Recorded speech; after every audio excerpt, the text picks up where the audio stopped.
Oh my fucking god! Mother. No, I should have fucking hell. OBS, I fucking hate you. God fucking damn it. Fuck you, OBS. Fuck you. Motherfucking piece of fucking shit. Go fuck yourself, motherfucker. Hello, everyone. Hello. Sorry about that. Fucking hell. Even if I double check. Oh, it says, alright, we're in the right page. Nope. Nope, exactly. This is the right page that you're supposed to be on. Fuck you, OBS. Fuck you. Fuck you so much. Fuck you, OBS. Motherfucker. Hi, Prover. I was in the middle of watching this, so basically, Super Mario 64 co-op achievements with. So he's using retro achievements, which basically adds achievements to all retro games that came out before the Xbox 360. Hi, Prover. Hi. Yes, I see you, Prover. You don't need to spam hi all the time. Back around with the awkward controls and camera and hope that we can hit some more coins on the way back down to the floating island. One important thing I have to mention with these time trials, it also includes the time it takes to pick up the star at the end of the run. Otherwise, the achievement will not pop. If the star isn't included within the time limit, we fail. One of our runs ended up with 99 coins grabbed just before we hit 2 minutes. Here is the run where we finally got the achievement, and getting to this point took us an hour and 14 minutes worth of practicing the level. We would grab the coins from the bricks and under the bridge. Matt would defeat as many bombs as he could while I steal the shell from the Koopa. By taking out the Koopa, we get a blue coin, and some regular coins for taking out the Goombas. I then take the shell up the mountain while grabbing some red coins, and Matt grabs the rest of the red coins and regular coins on the ground. Once I had all the lines of coins from up the mountain, I would cannon over to the floating island to grab as many coins as possible in the sky. We got to 94 coins, and Matt still had a circle of coins to grab in order to pop the star and the achievement Coin Rush in Bob on Battlefield. Bob on Battlefield goes into the annoying section of the tier list. With it being our first time trial and having to learn routes and perfecting our movements for the first time, as well as the frustrating flying section, we think it belongs right here. And what's scary is that there are 14 other time trials to do throughout the playthrough. And the two awful achievements Try and make a Twitch account. Oh, alright. Stars for now. Using the new power caps, we wrapped up some stars. How you been? On from before. In Big Boo's haunt, by grabbing the vanish cap and doing the wall kick, we can now enter into this Boo picture to grab the star. In Whomp's fortress, we can blast into this wall to reveal a star. I enjoyed getting this star, as back in the day I would watch a lot of Mario speedruns, but I never understood the term cannonless, where they would use a strat to get the star without blasting the wall. So it was cool to finally understand that. Back into Lethal Lava Land, we can now head into the volcano in the center of the level. By making our way up, we find the next star, and we can see another star in the background. To get that star, we have to take a very slow platform all the way up inside of the volcano, and the amount of times we accidentally fell here was embarrassing, but we finally managed to grab it. By finding a new star door, it takes us to our next level, 𝙂𝙤𝙣𝙬𝙧 Cave. But before jumping into the level, we grab an extra star from our good friend Toad. By making our way through 𝙂𝙤𝙣𝙬𝙧 Cave, we come to a dinosaur swimming in the water. This is Dory, and by standing on its back, we can direct it where to go by looking in that direction. If we ground pound its back, it will lower its head, and here we had a problem. There is a star in the center that we need to reach, but for some reason,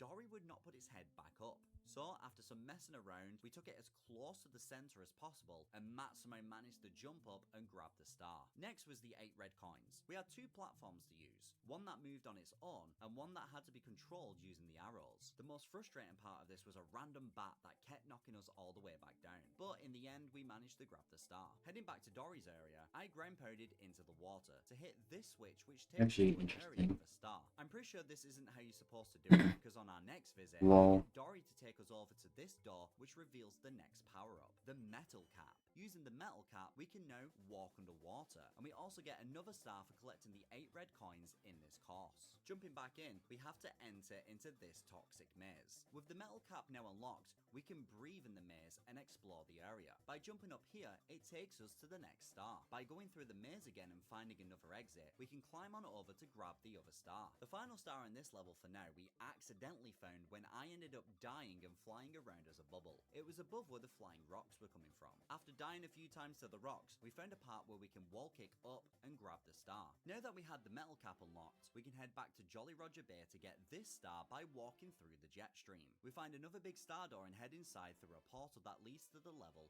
𝙂𝙤𝙧𝙖𝙀. While exploring the level, we grab our next achievement. Right next to each other are two different power-ups, the metal cap and the vanish cap. By activating them both at the same time, we pop the achievement power-up combo for having two different power-up caps on both players at the same time. By pressing this switch and taking some bricks up to the submarine, we grab the first star of 𝙂𝙤𝙧𝙧. When we return to the castle, a hole has now appeared, and by entering, we find ourselves in the next Bowser course. While making our way through, we grab the 8 red coins. The place was filled with lava and tricky jumps, but we managed to find all of them, grab the star, and take on Bowser for the second time. Even with all our practice so far, it still took us a long time to throw Bowser into the bombs. We defeated him and grabbed the key to the next area of the castle. Before heading there, let's wrap up what we can in 𝙂𝙤𝙧𝙧.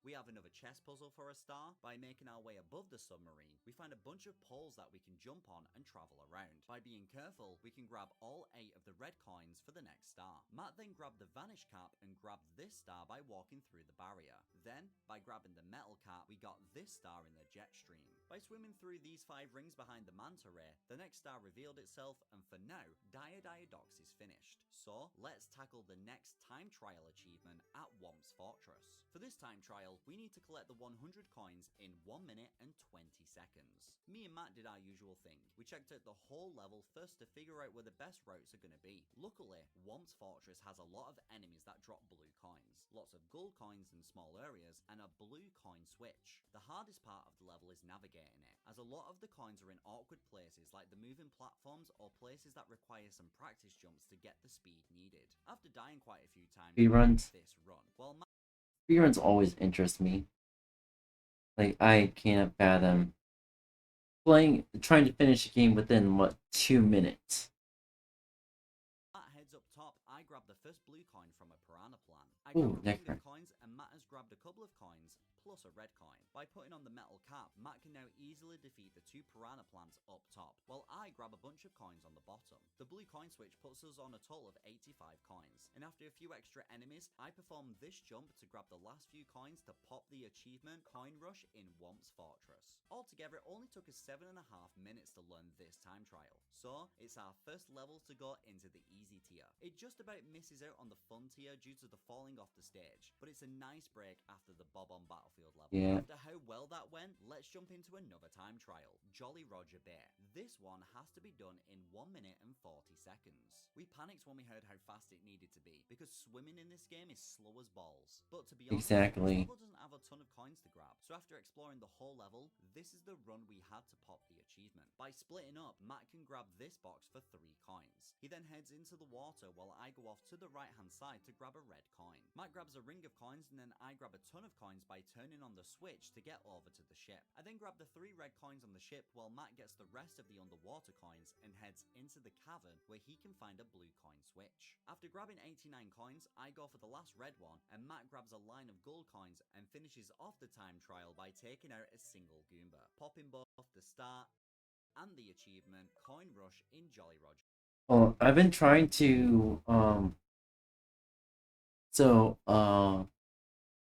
I scored a Samsung phone for just $70. Someone's doing a garage sale, so like, yeah, let me just get that. Let's see here. Oh, here we go. Yeah, it's here we go. I want to try to.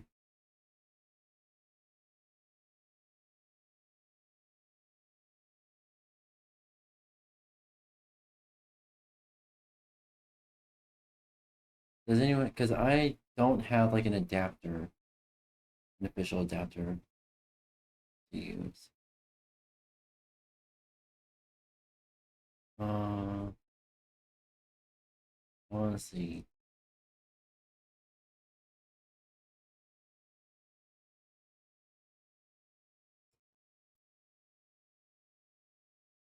Hi guys, in today's video I will show you how to install custom ROM on any Samsung device.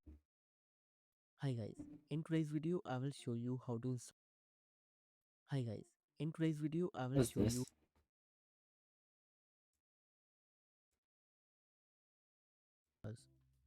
Next, we need to which has verified, but yeah. download Arden. Arden is a reliable and powerful tool for flashing firmware and custom recoveries. With these two files ready, the next step is to download the TWRP recovery. Since I'm using Samsung S23 for this video, so I'll search for TWRP specifically for S23. Head over to download platform tool, which is nothing but a command line tool to run ADB and fastboot commands. Yeah. Platform tool, which is nothing but a command line tool to run ADB and fastboot commands. Okay, hold on. Let me.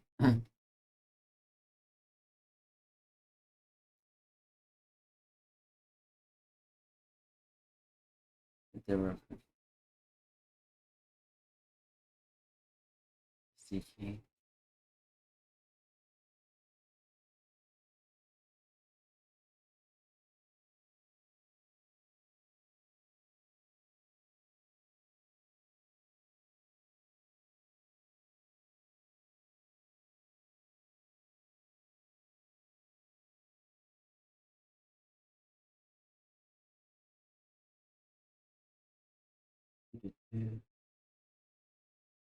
SDK platform tools.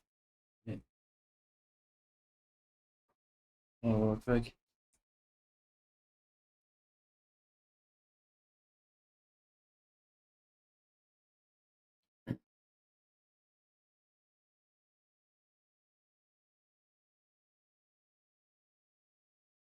SDK platform tools. Oh, so this is it.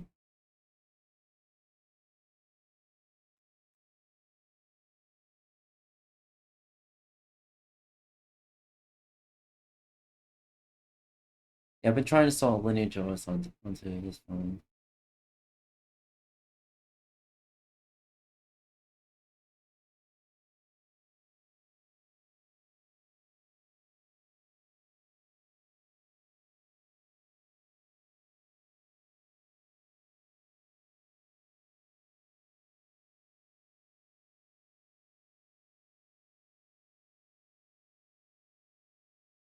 Oh.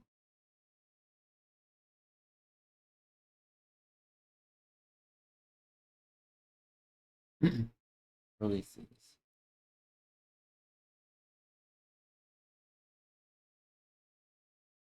Okay, there's nothing to do.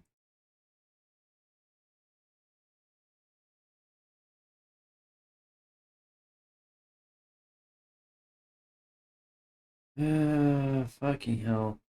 You know, when you think something is simple, I like Hatsune Miku. Me too, I like Hatsune Miku too.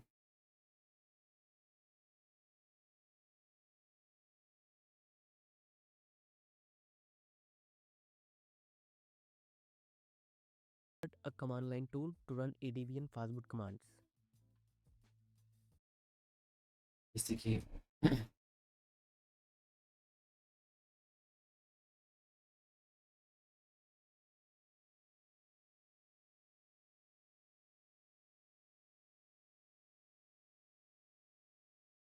Tools. Developer.android. On developer.android.com/tool/release.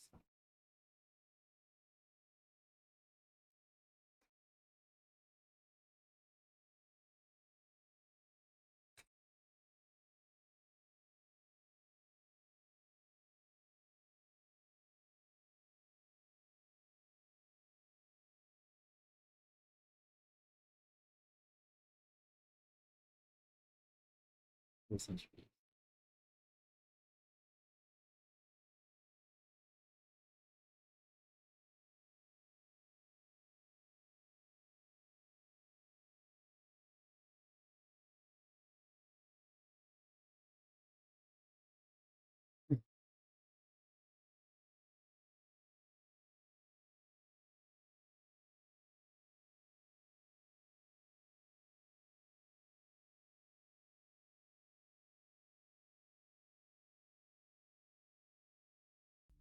Platform tool is not downloading. Now let me show you how you can download custom ROM for your Samsung device. So I'm going to search. Chrome is also downloaded. It's time to flash TWRP first. So let's move to the full screen. Guys, I assume your device bootloader is unlocked. If yes, let's boot the device into the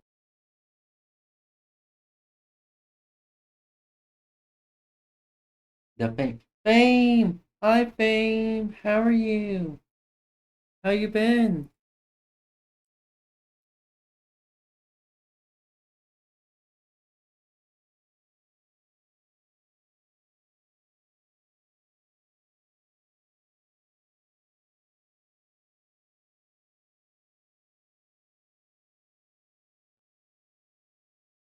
Need a zip.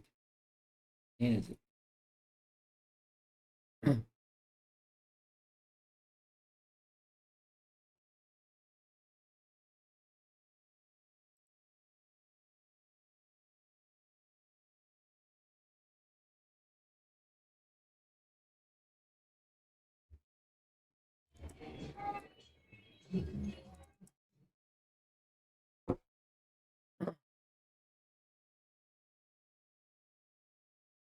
Alright.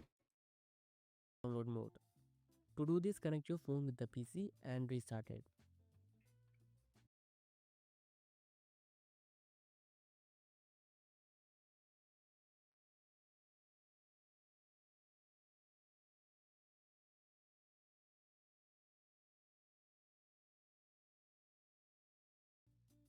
As soon as Samsung logo disappears, quickly press and hold both volume up and volume down buttons simultaneously until you see a blue screen. Once you see the blue screen, press the volume up button once and your device will boot into the download mode.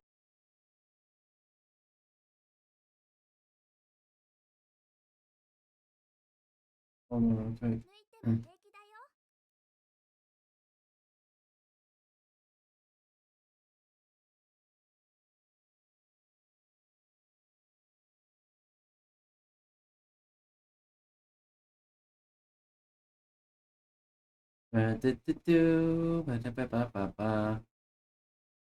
Keeping myself up again. Why are you keeping yourself up again? Fame, I thought I told you to go to sleep.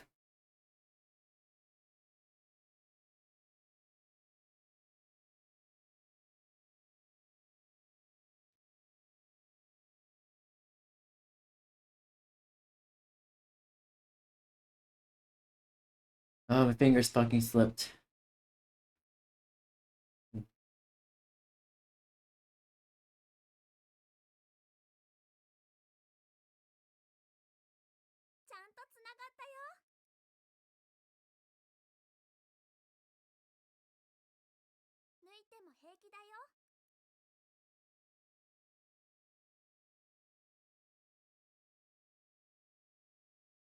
Restart again.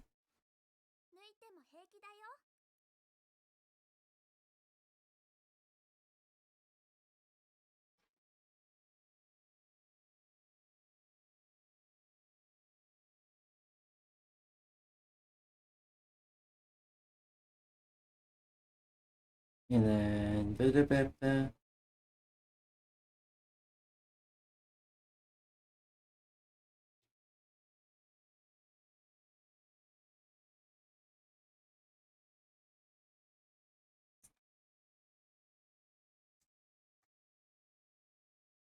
Volume up and volume down buttons simultaneously.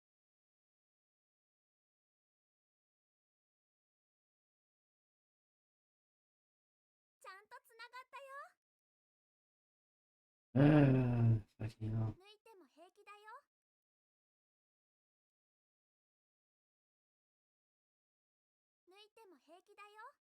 Hold on. Okay, this is a lot harder than it looks.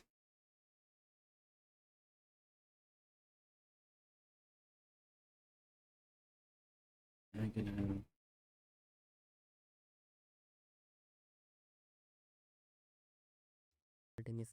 Until you see a blue screen. Once you see the blue screen, press the volume up button once and your device will boot into the download mode.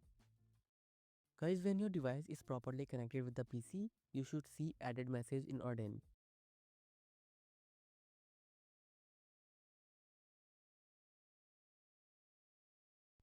Next, click on the option tab And here uncheck this auto reboot Mm, option.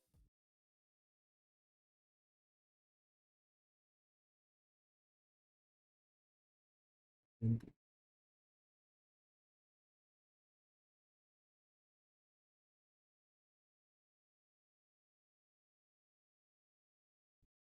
Guys, when you press the volume up button once and your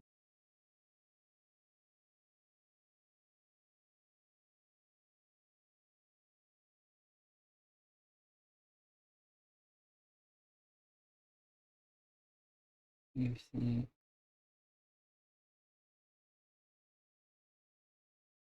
device will boot into the download mode. Guys, when your device is properly connected with the PC, you should see added message. Mm,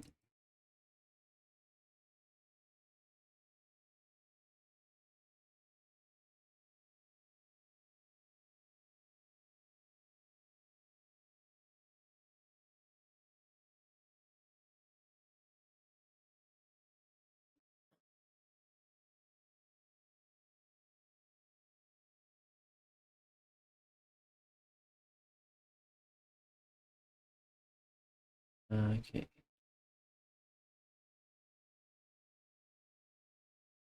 Oh, put in. God damn it. Put in 3. Really? It. I just stamped it. No, I'm not cute. You're cute. You're cute. You know, that video completely forgot to tell me, oh, you need to download Odin 3.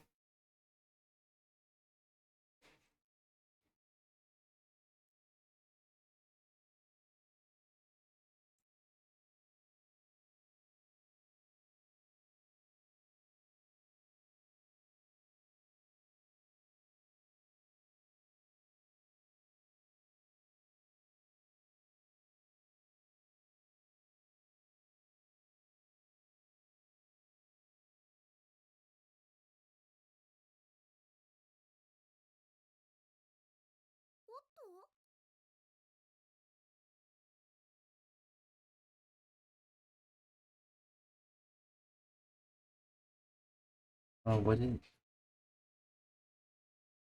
they have? AP. Okay.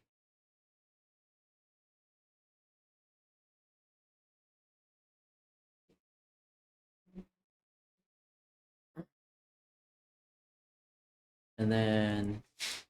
In Odin. Next, click on the option tab and here uncheck this auto reboot.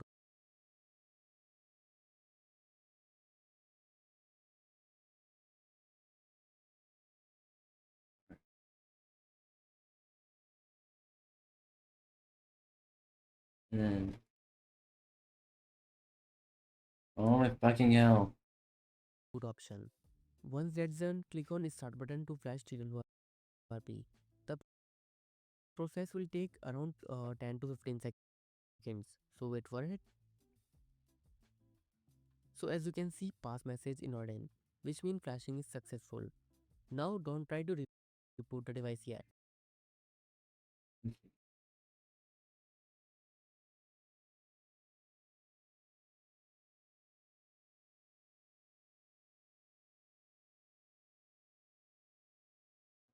Uh, Hold on. Does he have anything? Seconds. So start button and here uncheck this auto process will take around 10 to 15 seconds. So wait for it. I scored. So, Fame, I scored a phone for about $50. So, yeah. That's why I'm doing this. So as you can see, pass message in Odin, which means flashing is successful. Now don't try to reboot the device. Okay. I believe I should.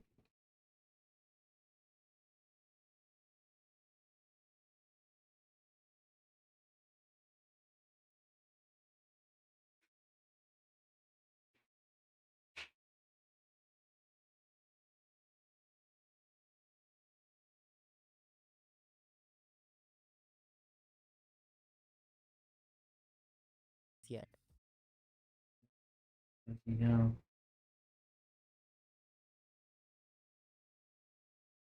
Oh, then.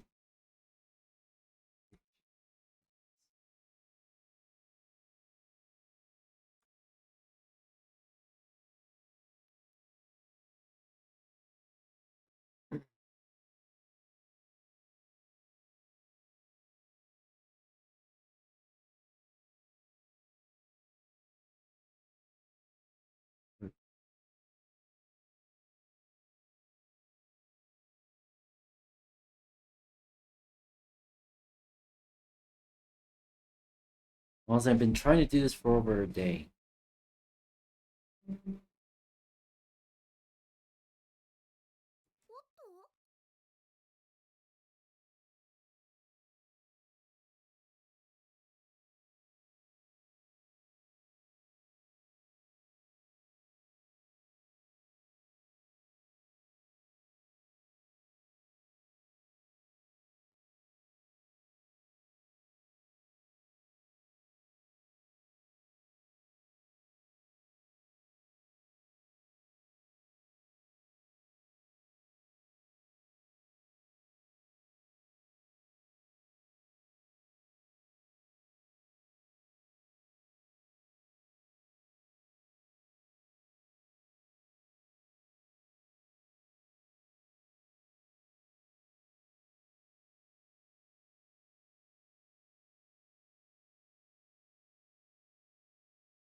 I think I missed something. Instead, we need to boot the device into the recovery mode. Your button once and your device will boot. See added message in Arden. Next, click on the option tab and here uncheck. The process will take around 10 to 15 seconds. So wait for it.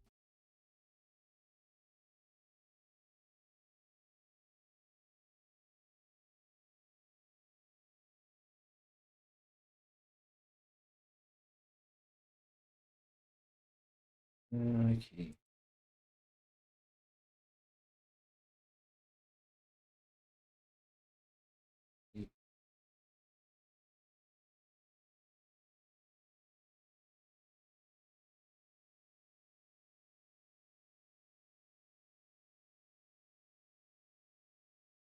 Okay, where's the actual like?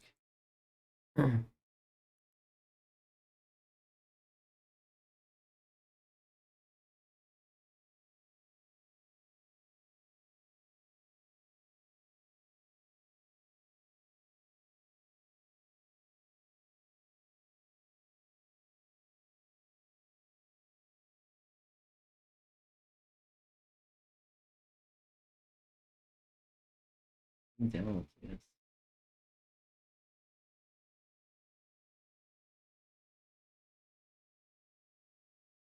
Okay, what the fuck? That's reliant on.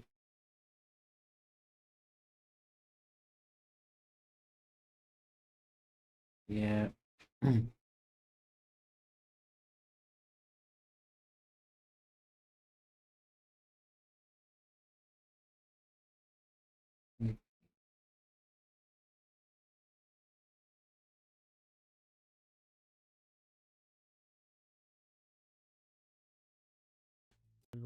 You should put into the download mode.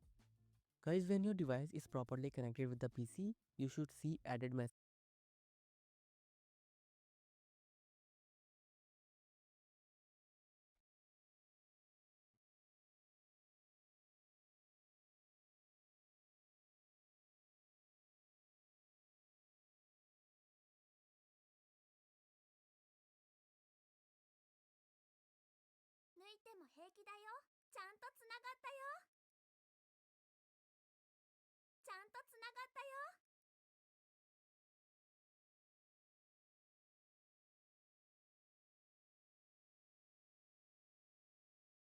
Oh, fucking hell. What the fuck?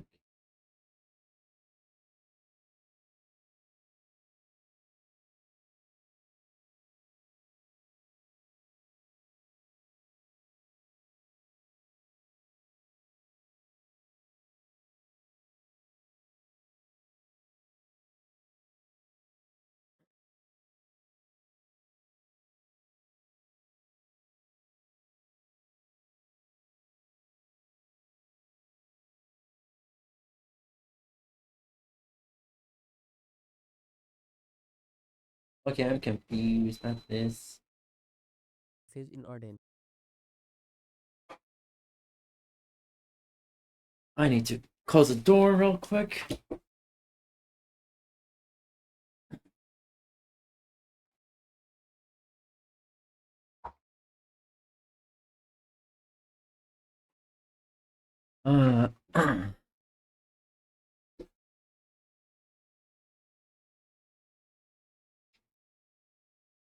Ah,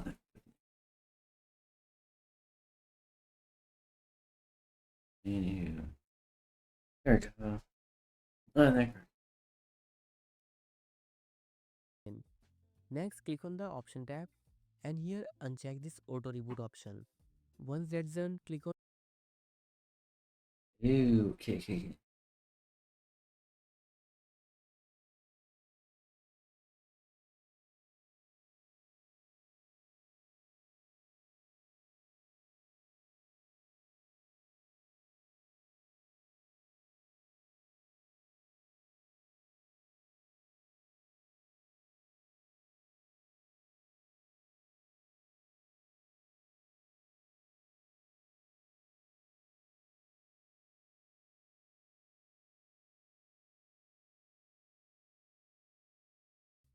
In this page, you will see all the available custom ROM for a device. As you can see, this is Android 15 ROM based on one UI. Available custom ROM for a device.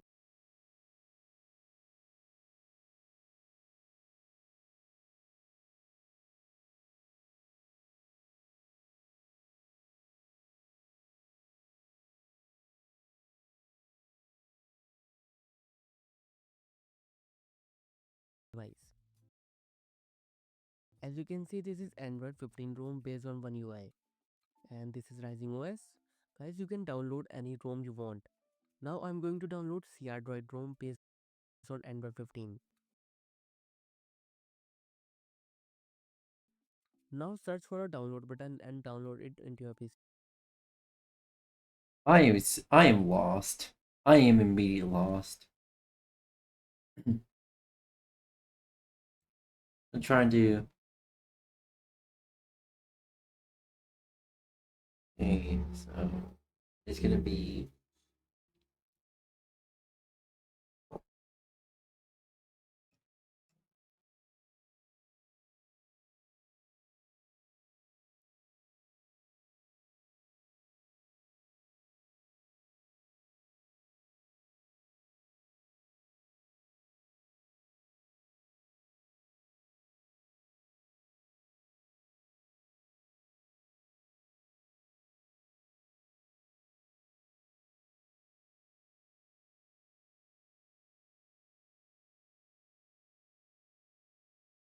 What is he using?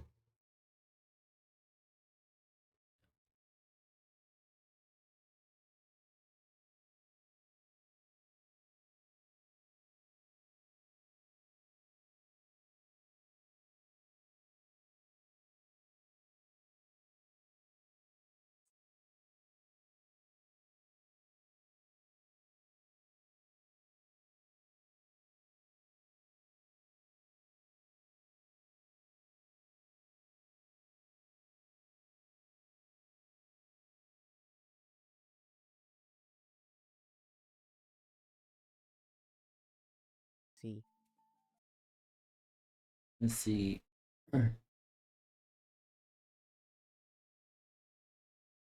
Gonna be. Alright, so gonna be XDA forms from C drawer.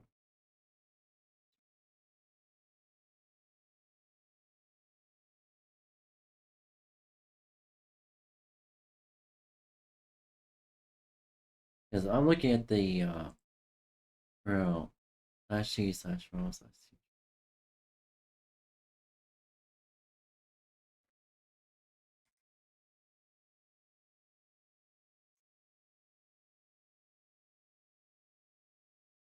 Dash O beta.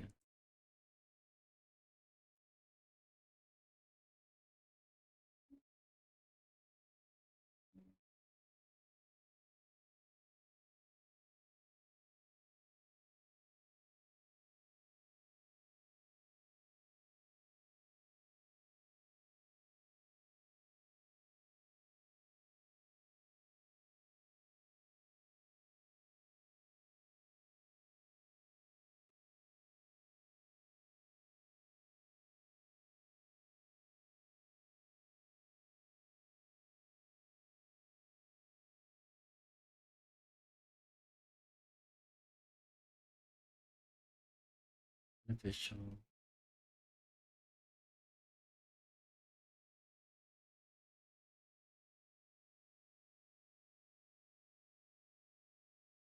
Awesome. Thank you for lurking. Unofficial DM1. You.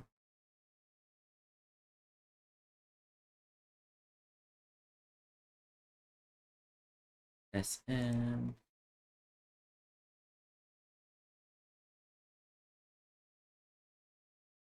S911X.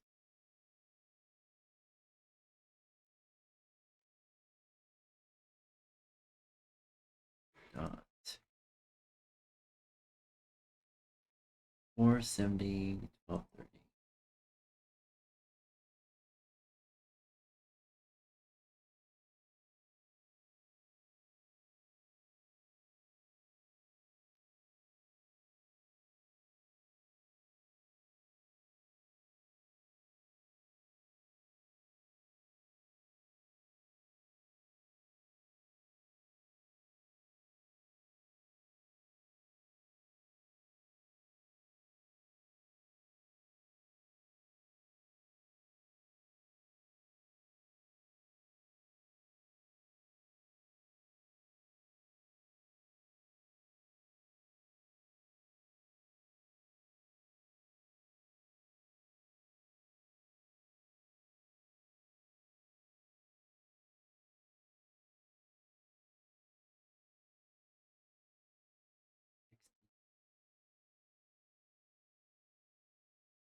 I need to follow by C drawer.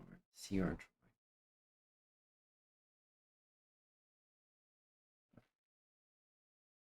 Alright, and it's gonna do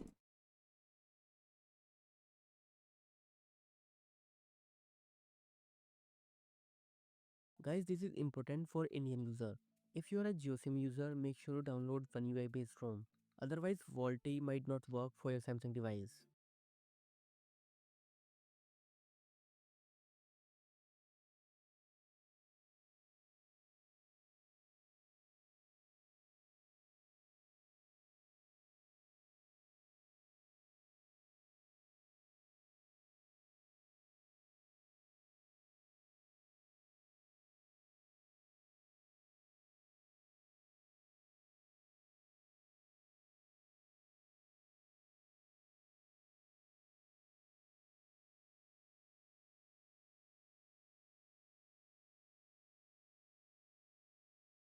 I think it's missing. I think yeah, it's missing. It's actually missing. What the fuck?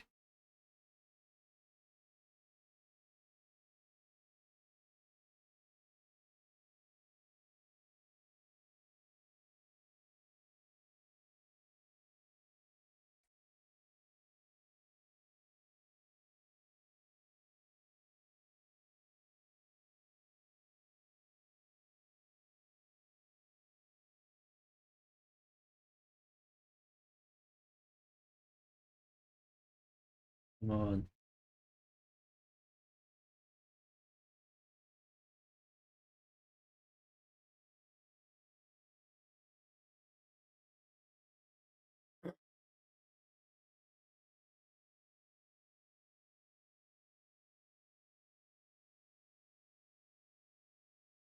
No, I'm gonna ask ChatGPT at this point.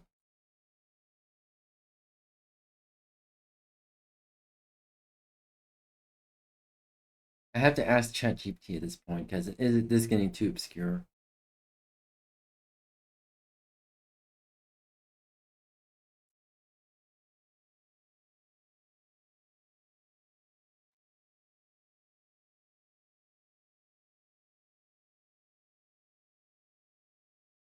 Keep some keeps. I mean,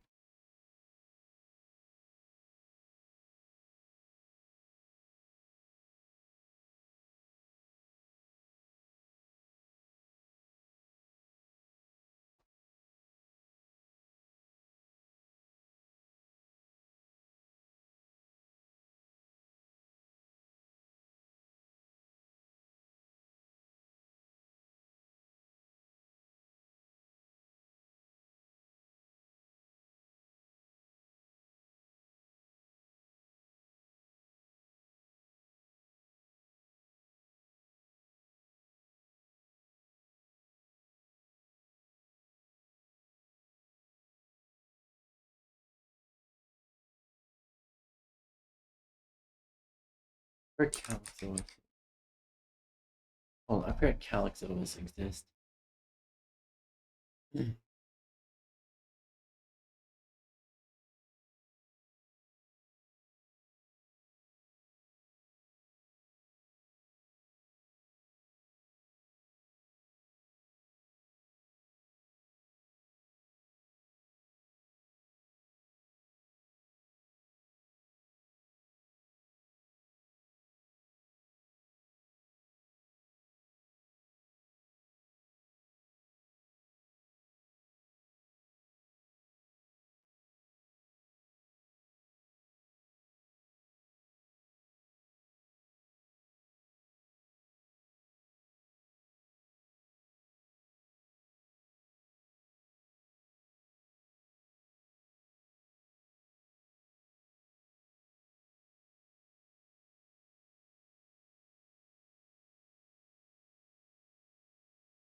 Let's get EOS.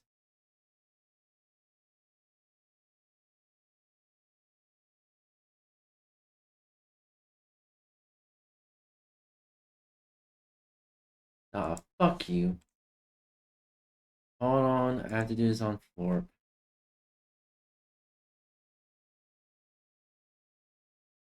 Motherfucker.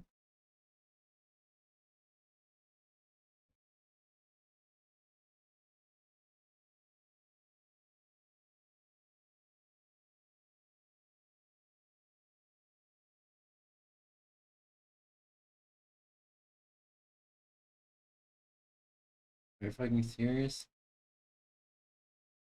Hold on.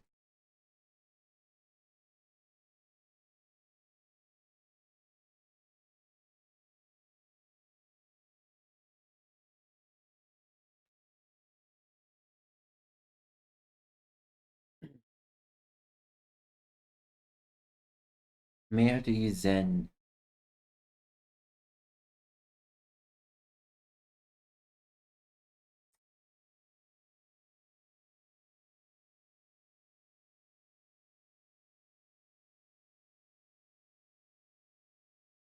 Are you fucking kidding me?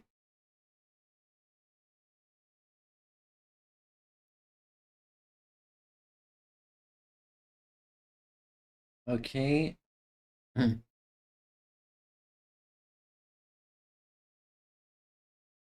Navigation. Oh.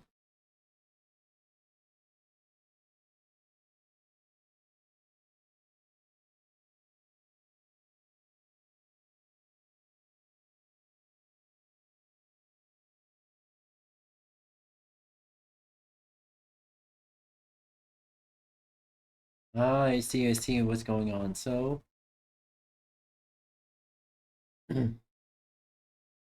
it's because ad blockers. Yeah, fuck you. Fuck you.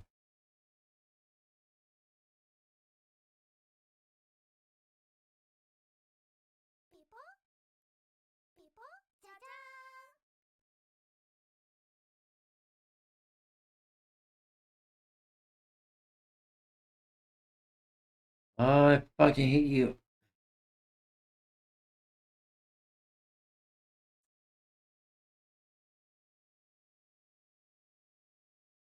I actually have to install Opera to do this bullshit. What the fuck? Motherfucker. You president supported. Fuck you.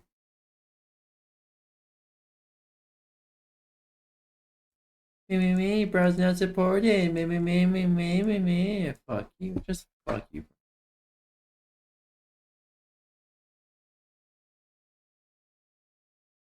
I fucking hate you. I fucking hate you.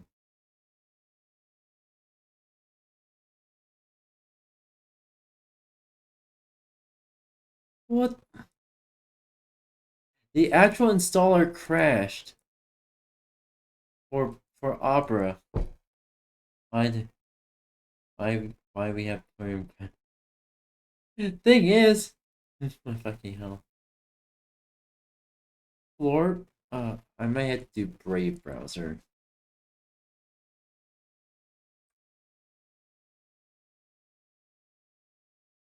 Brave is the only Chromium based browser that actually respect to privacy.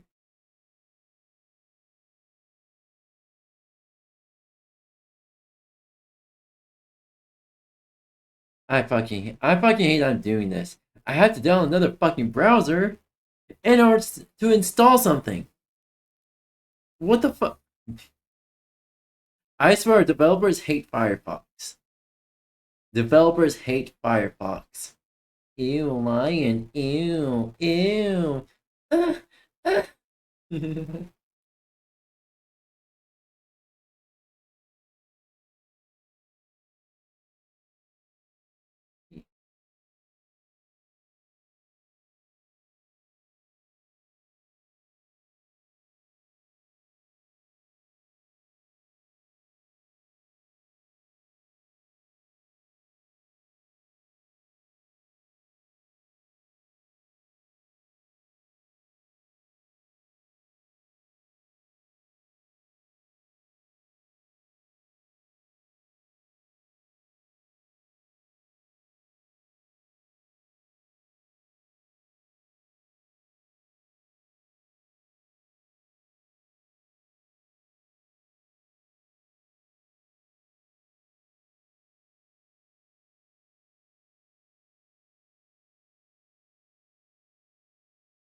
I actually have to actually restart my phone. Also, what the fuck? What the fuck is the bullshit?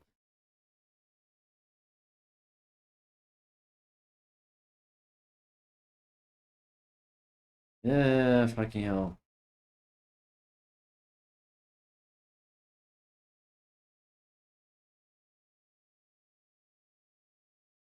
Well, this. After another easy time trial, altogether, this only took us 12.5 minutes to learn. It doesn't go into the fun tier due to the swimming being slow, bumping into stuff underwater, and falling off the ledges going over the ship ruined a couple of our runs. With that, let's go back to back to back with 𝙂𝙚𝙣𝙚. Another fast time needed here. This one needs to be done in 1 minute and 20 seconds. Once you get used to it, 𝙂𝙚𝙣𝙚 might be the most fun level in the entire game. Most of this time trial came down to learning the slide. Only problem is by taking the slide first, you lose time with the star animation. So here's what we did. One of us would grab as many coins as we can in the first part of the level, while the other one waits at the chimney. That way we can start the slide as soon as enough coins have been collected by the other player. The slide has so many coins that this is the fastest way to go. The only problem is the slide itself. We had this run, where at the end, Matt had slid off and I was racing against the penguin with 90 coins in hand. All I had to do was grab the final line of coins and it would have been done. But I messed up trying to go around the penguin and killed the run. Here is the final run that got us the achievement. At Oh the start, fuck. I grabbed the red coin in the tree and waited at the chimney, while Matt takes out the spin drift and and get some of the coins before sliding down the mountain. By the time he's at the bottom, we have a total of 32 coins, and I ground pounded into the chimney to start the slide. From here, the rest is pretty easy. As long as we take our time and don't fall off, we can grab so many coins. Matt falls off trying to avoid the penguin, but this time I managed to keep my cool and grab the star with 7 seconds left, popping the achievement Coin Rush in 𝙂𝙚𝙣𝙚. Like I said, this is the most fun level in the entire game, so it earns its place in the fun tier. Up next, we have the time trial in 𝙂𝙚𝙣𝙚. Remember, me and Matt have already spent so much time learning this level because of the hitless boss achievement from earlier on in the playthrough. So all we had to do is perfect the speed needed, as most of the coins come from taking out the boos. After about 12.5 minutes of practicing, here is the final run. Matt runs around the outside of the house to take out enemies, he grabs boxes, and gets to collect extra coins. Inside the house, I managed to pull off the wall jump first time to get up top and activate a blue switch box and take out a boo. I take out some of the haunted books for some blue coins, and Matt grabs a ton of gold coins from the golden boxes. All that's left is to collect the red coins, defeat the boos and the eyeballs, and after one final boo, the star and the achievement, Coin Rush in 𝙂𝙂𝙣𝙚 is ours. This one still goes into the annoying category. It might have been easy right now, but it took all of the time from earlier on to learn the routes, the best way to defeat the enemies, and the dreaded wall jump. Still feeling confident, we wanted to do one more time trial before carrying on with the other levels and stars. And that's where we come to Shifting Sandlands, a level that's already caused us quite a few headaches. This one is terrible. We have quicksand, bob-ombs, shy guys, porkies, tornadoes, frustrating slide mechanics, the boxes that squash you, and so much more bullshit that this really stressed us out. I'd love to tell you guys that this one only took 10 to 15 minutes to do, but after 37 minutes of dying, failing, shouting at each other, watching speedruns to try and learn the best ways to go, and trying to pair this with getting coins on the outside and then heading into the pyramid, which, by the way, if you die inside the pyramid, you will always end up back inside unless you go into a completely different level, leave that level, and then go back to finally being on the outside of the pyramid again. For now, we decided to take a break from the time trials. We got some sleep and returned to the regular playthrough. So, our next level is Wet Dry World. The only thing I remembered about this level as a kid was that a star is locked in this area. But after wall jumping up, I realized that we needed to send the platforms down first. While I was checking that out, Matt just kept on moving through the level and found the first star hidden in this box. I sent one of the platforms down for Matt, but the timing at the top was way too fast and he fell back down. He got the star on his next attempt. By using these colourful diamonds, we can lower and heighten the water of the whole level. By making the water rise all the way to the top, we can make our way across these arrow lifts. But just before getting to the star, we kept falling off, getting shocked, and set on fire. We eventually grabbed the star. For the next star, we needed to find 5 secrets around the level. There was this block that needed to be pushed, another block being pushed, a box that released a bunch of coins, a box above the star from before, and a box on this tower which when opened, popped the star for us to collect. Unlocking the cannons on this level allows us to explore a brand new area that looks like a small town. After draining the water here, we found all of the 8 red coins that were located in this one area for the star. Going back to this area, Matt used a vanish cap in order to grab the next star. Before heading into our next level, this toad gave us another star. And now it's time for our least favorite level of the whole game, Tiny Huge Island. This might be the most flaccid level of all time. Yeah, it's cute that going in and out of the pipes makes you either tiny or huge, but it just Mario something,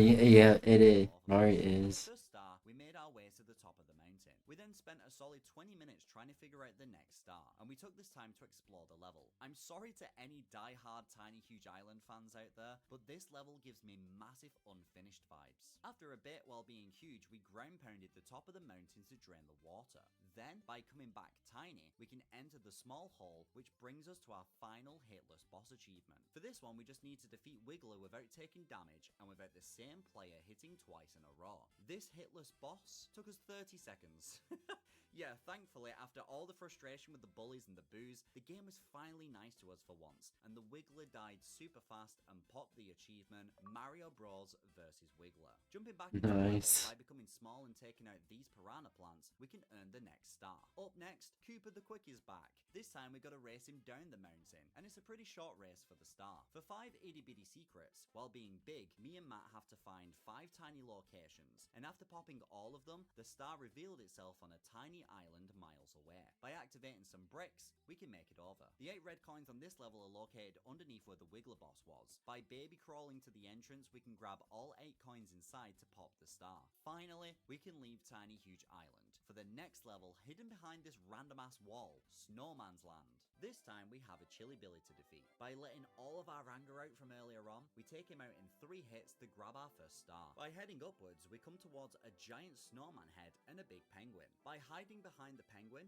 we can get past without getting blown away from the snowman's head. But because of the ice physics, I slightly went out of place behind the penguin and got blown away. On the next turn, I got past the penguin and Matt was begging me to just make it up with how frustrating this has been so far. But of course, like a dumbass, I ended up slipping on absolutely nothing and fell all the way back down into the First. After getting up, I ran forward without thinking and somehow ended up in this new area inside of an igloo. And I remember just screaming out of anger, "Where am I?" And we had to take a few minutes away from the game to just stop laughing. By exploring this area, we find our next star. Matt ended up losing his hat on his second try, but he finally got past the penguin, grabbing the star from the big snowman head. We found a star hidden in a massive ice block, so we set up some triple jumps to try and make it in there. We got pretty close a few times, and after a bit of practice, we landed inside to get the star. Here, we are supposed to jump on the Spindrift's head to get up, but while trying, we ended up taking all of them out. So, for the actual first time in this playthrough, we used the jump on each other's head mechanic to cheese our way up, grabbing a star out of this box. Heading back to the area and actually landing the jump on the Spindrift this time, we find a second box which contains a Koopa shell. And here is how we get the 8 red coins on this level. It's just a path to follow with a couple of the coins being over the ice, which is why we needed the shell in the first place. After wrapping up that star, it's time for the next level, Tall Tall Mountain. You will fall a lot on Tall Tall Mountain. Within the first 30 seconds, we have already fallen twice. Heading up the mountain to these mushrooms, we can grab the 8 red coins first. 4 were on these mushrooms, and then I had to head up this tiny course where I jumped up to grab the rest to pop the first star of the level. By getting right to the top of the mountain, we can grab the next star. Let's talk about the monkeys on this level for a second.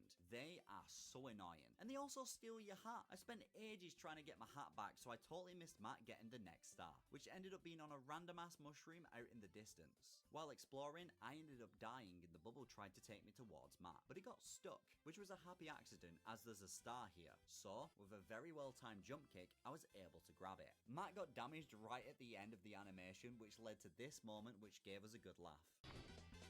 Here we go!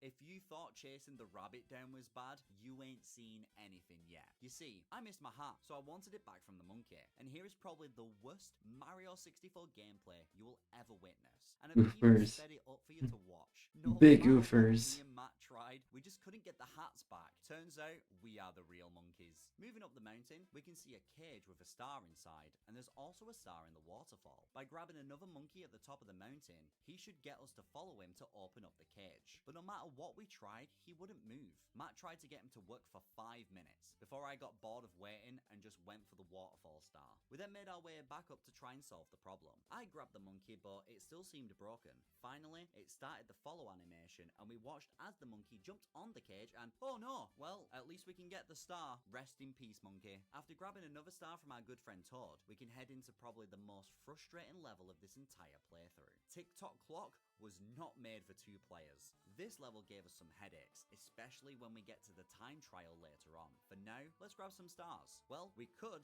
if we didn't keep falling all the time. Turns out, depending on when you go into the clock at the start of the level, it either slows or fully stops time, making it a little bit easier to navigate the level. But that doesn't mean it's not a bitch. This feels like a proper platformer level. Whereas every other level has had aspects of platforming, I feel like Tick-tock clock is the final boss. Our first star was found by getting the 8 red coins towards the start of the level. By stopping time, we were able to get up on these platforms to grab the star. I thought that we had improved at the game by now, but watching how slowly we get up these boxes is embarrassing. By finally making it up, we find another star. I ended up finding a very slow moving platform, and waiting on it paid off as it led to a star. Matt found another platform to grab this star that was hidden away. I feel like one of us is always dead on this level while getting the stars. Here, Matt avoided some obstacles to grab the next one. By moving up these platforms, the final star for now is inside this cage. The final level is Rainbow Ride. We still have 20 stars to go, with a bunch of super hard time trials to do for some achievements. And this level is going to be one of them. Riding on the carpet of Rainbow Ride takes forever, and if you stay off the carpet for too long, it will start to disappear. We failed a lot on this level. We found an area off to the side where we had to grab all 8 red coins. These red coins are actually a pain to grab, with tricky jumps and platforming needed in order to grab the star. After falling some more, we somehow managed to survive the carpet ride all the way up to a flying ship to grab the next star. We found a different obstacle course that led to 2 different stars. The first one was up high, and the second one required the use of a switch and some fast movement to get up and collect the star. By taking the carpet ride again, we can take another route into a big house, and right at the top is the next star. The final star for now required us to use the cannon on the ship to fly over to this small piece of land through a circular rainbow. By avoiding the enemy, I open up the box to grab it. Before taking on the final Bowser course, we find another secret level. Here, we have to use the wing caps to reach the 8 red coins scattered around.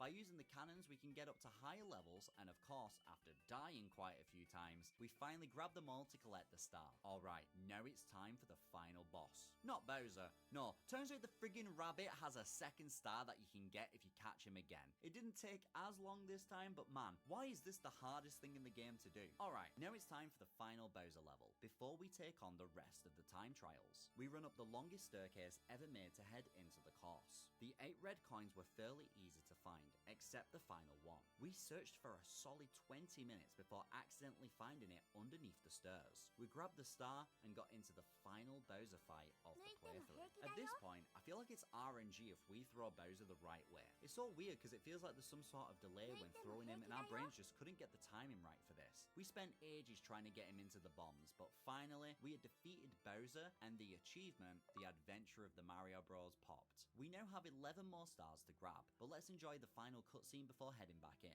We end at the front of the castle, and Princess Peach appears in the sky. We thought this was going to be super awkward, because we knew someone was going to get a kiss for all the hard work. But who is it going to be? And it's all thanks to you. Thank you both. We have to do something special for you.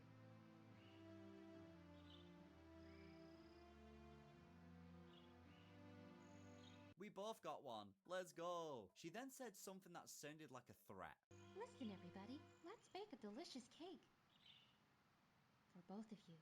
We took a quick break, Oh, the no. credits rolled, and now it's time for the last few time trials. Sounds like a Let's threat. do this. Up first is 𝙂𝙚𝙣𝙚 Cave. It's a pretty big level, so we have to collect 100 coins within 3 minutes for this one. There's a lot of enemies to defeat, the rocks to avoid. We have to head into the maze area and also work on collecting the red and blue coins where possible. On our first practice run, we only got 57 coins within 4 minutes. So, after about 17 minutes worth of running the level and working out the best routes, here is the final run. We start off by taking out the scuttlebug and split up. I head the way of the falling rocks to pick up what I can, and Matt heads down the corridors taking out more scuttlebugs. Matt then takes out the scuttlebugs in this area and grabs some extra coins before heading into the maze. By this point, I've grabbed what I can from my route, so I head back. Matt grabs a metal cap and activates the blue coin switch to put us on 76 coins so far. I work on getting the red coins while Matt takes out any extra enemies he can find, like the bats. With only 10 coins left, Matt finds a row of 5 more, takes out a couple more enemies, and I grab the final red coin to pop the 100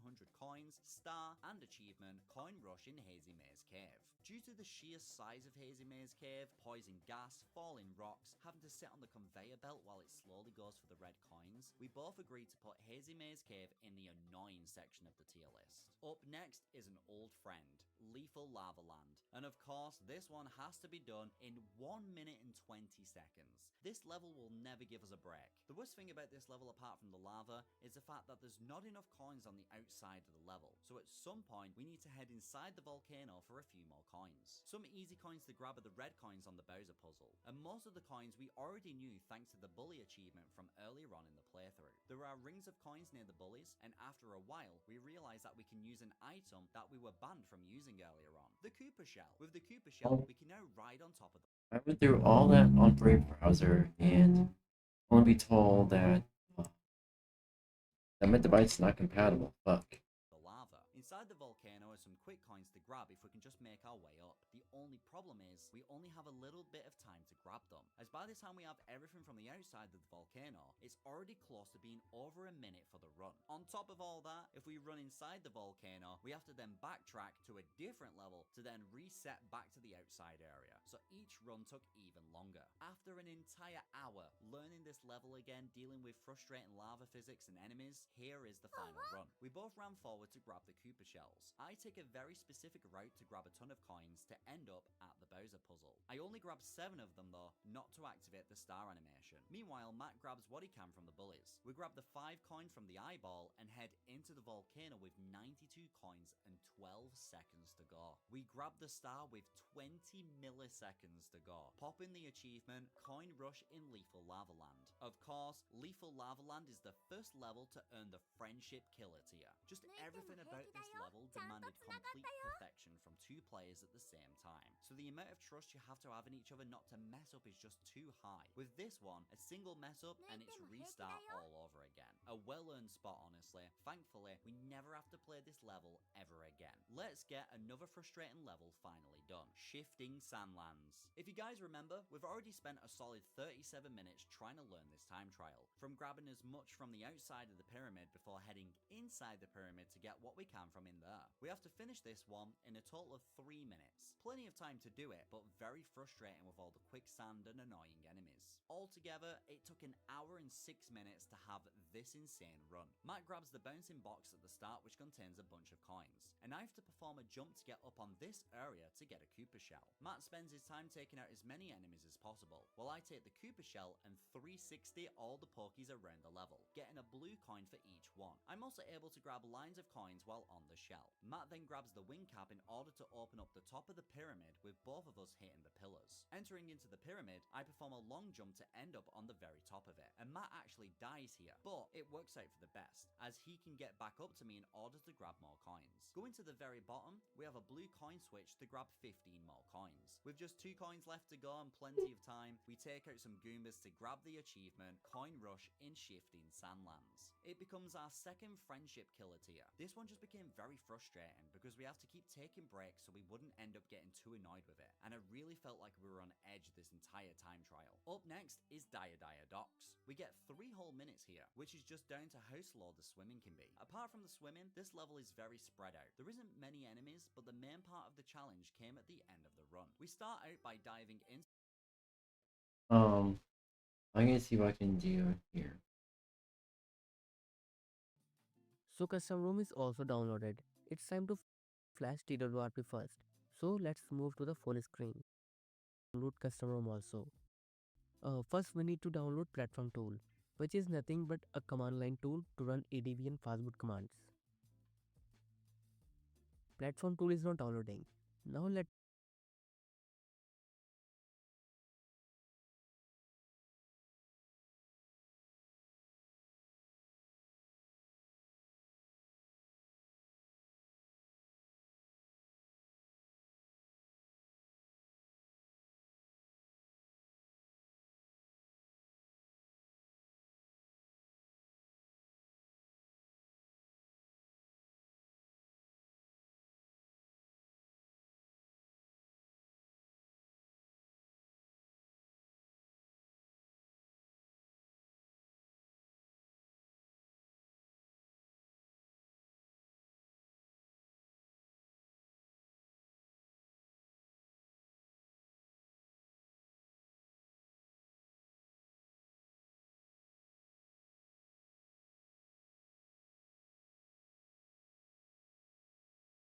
show you how you Alright. can download custom ROM for your Samsung device.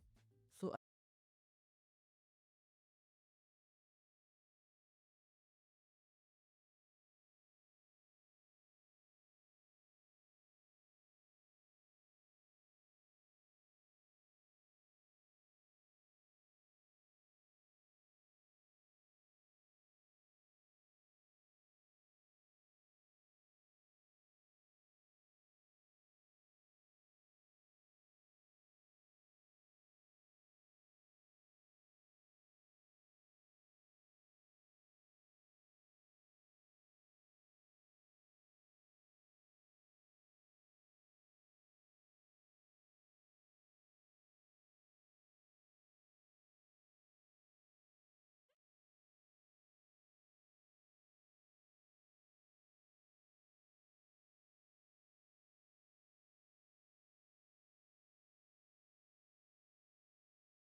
Well, I'm trying to find like OEM unlocking, something like that. To the water and splitting up. I grab a line Ooh. of coins while Matt heads towards the circle of coins. He grabs as many as he can before he leaves the rest for me to get, while he heads into the cave. The best thing about this level is that it will teleport your partner as you enter into the next section. So, once I have all the coins I need, Matt takes us both into the next area. Here, I have to grab a very annoying line of coins due to it being near an area that can suck me in if I'm not careful. Matt grabs a shell to get up out of the water faster to grab some coins up top, and then he activates a switch which brings out the bricks leading up to the red coins. This is the most challenging part of the time trial, as if any of us fall here, we won't have enough time to get back up and we'll have to start the pole cycle all over again. After a few practice runs from before, I head on over to the blue coin switch, which puts us on 98 coins. And after grabbing the final red coin, we grab the achievement Coin Rush in 𝙂𝙬𝙧𝙖𝙀 with just 10 seconds left to go. Honestly, this level was super easy. We didn't consider it fun due to how devastating it was whenever we fell near the red coins part, but altogether, it only took us 15 minutes to learn this run, so a very nice easy tier for 𝙂𝙬𝙧𝙀.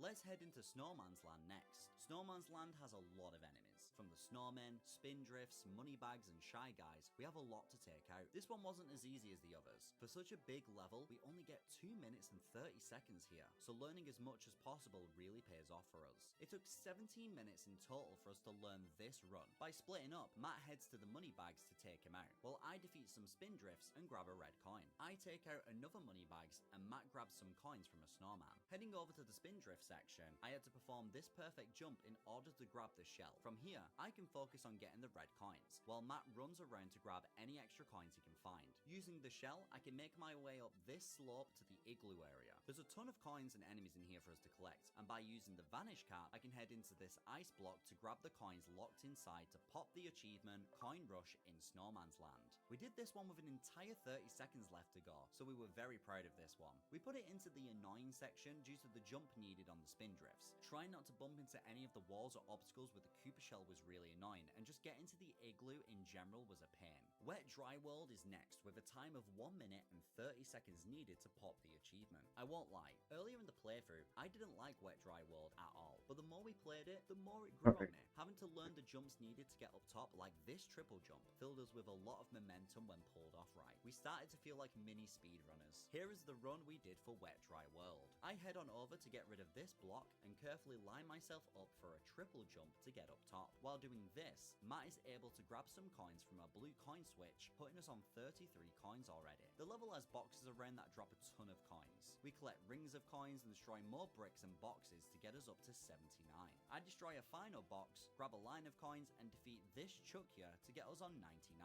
And Matt grabs the last one to pop the achievement Coin Rush in Wet Dry World. This one goes into the easy section. It almost made the fun section, but I had trouble learning the triple jump, so it just about misses out. While heading into Tall Mountain's time trial, I've just realized we've lost our hats. We must have lost them ages ago, but at least this time we don't have to chase the monkeys around. So we have 3 minutes in order to do this one, and me and Matt were a bit confused. We spent our time learning the level like normal, heading up the mountain, finding wind shortcuts, and grabbing red coins, and for the life of us, we couldn't figure out why there wasn't enough coins in the level. So I had a little look online and found this out. There's a friggin' hidden slide on this level? What? That's so strange because it wasn't part of any stars. So now we just have to learn our way up the mountain and use this slide in order to do the run. And here is what we did. After dropping in, I run backwards and take a wind shortcut to a higher level, while Matt heads up from the bottom of the mountain, grabbing as many coins as possible. I defeat the 𝙂𝙀𝙧 and head towards the log, while Matt grabs some red coins on the mushrooms down below. Matt ends up falling down, and just as I bring Matt back to life, I die to the cannonballs. After taking out some Goombas and grabbing some more coins, we take the hidden entrance to the slide, with a minute and a half left to go. From From here, it's super easy. We pick up plenty of blue and gold coins, take a really tight turn, and make our way to the bottom. We panicked for a second as we couldn't make it up the final slope. With 30 seconds left to go, we take out some Goombas, and I grab the final 2 red coins to pop the achievement, Coin Rush in 𝘼𝙬𝙬𝙧. It only took us 15 minutes to finish, but we died so many times learning this one. We almost failed that run right there if not for the bubble mechanic. So this is the first level to make it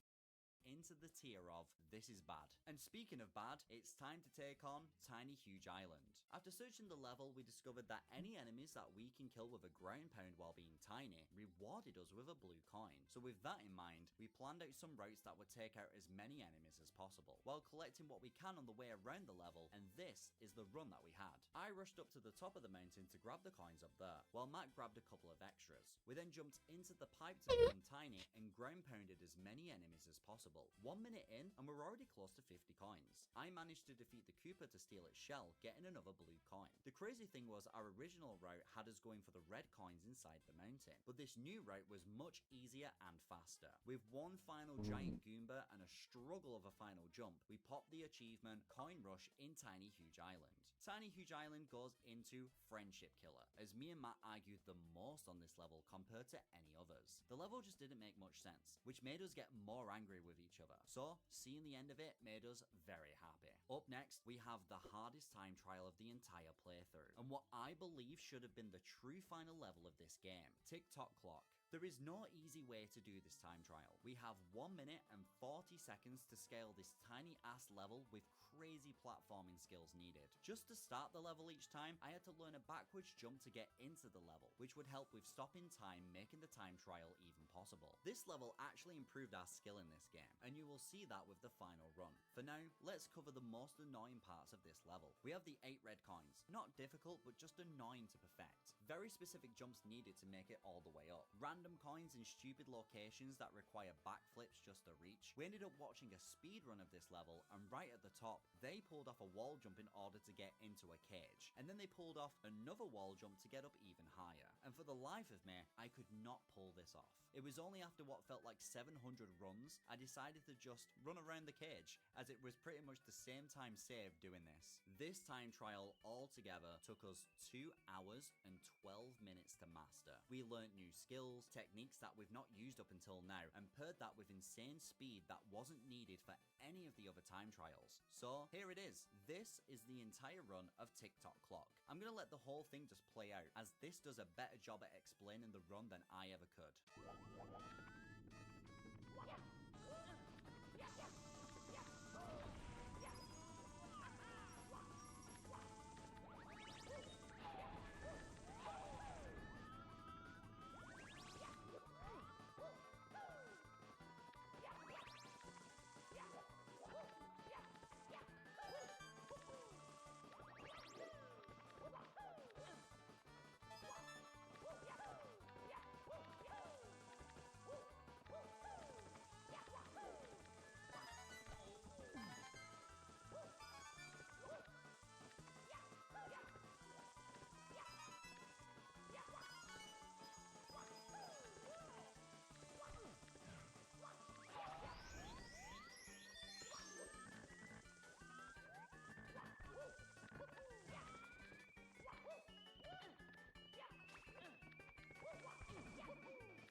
Ooh. Shit.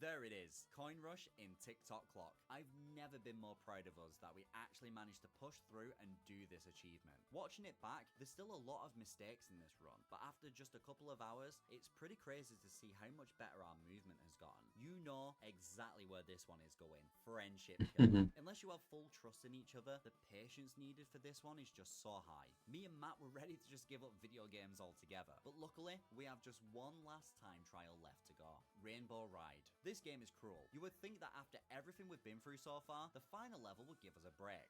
But no, this one was a headache as well. The first annoying bit is where the blue coin switch is located. Over by the red coins, if we activate the switch, we have to wall jump all the way up to grab the coins. Normally, this would be fine, but for some reason, this switch deactivates faster than any other switch in the entire game. It started to get to a point where I didn't think it was possible to get up there in time. Then, we had Matt's route. He decided to take the carpet up to the very top to grab all the coins up there. It's a very long and boring route, which throws some extra bullshit at you as you attempt to make it all the way up without falling. The final thing we had trouble with was this one absolute dickhead of a shy guy. We had 2 runs where this achievement should have popped, and they both got ruined due to this shy guy being in the wrong place at the wrong time. After an hour and 15 minutes of learning this level, here is the final time trial of the play. By the way, I run backwards Fuck me. to make it over to the red coin I'm still trying to section. figure out. Like it to it I'm still trying to figure out this. Mind you. at the same time. Matt follows not Getting every achievement in LEGO Star Wars. Let's go. Yeah, new game. We'll give it a try. Does it go straight into a cutscene? It looks like it. Oh, no, we go straight into the. I think I'm going to be Princess Leia then. I get to play as generic dude 1. You are called Bob. You are Bob. Look at that. Alright, well, it That's works fine. intimidating.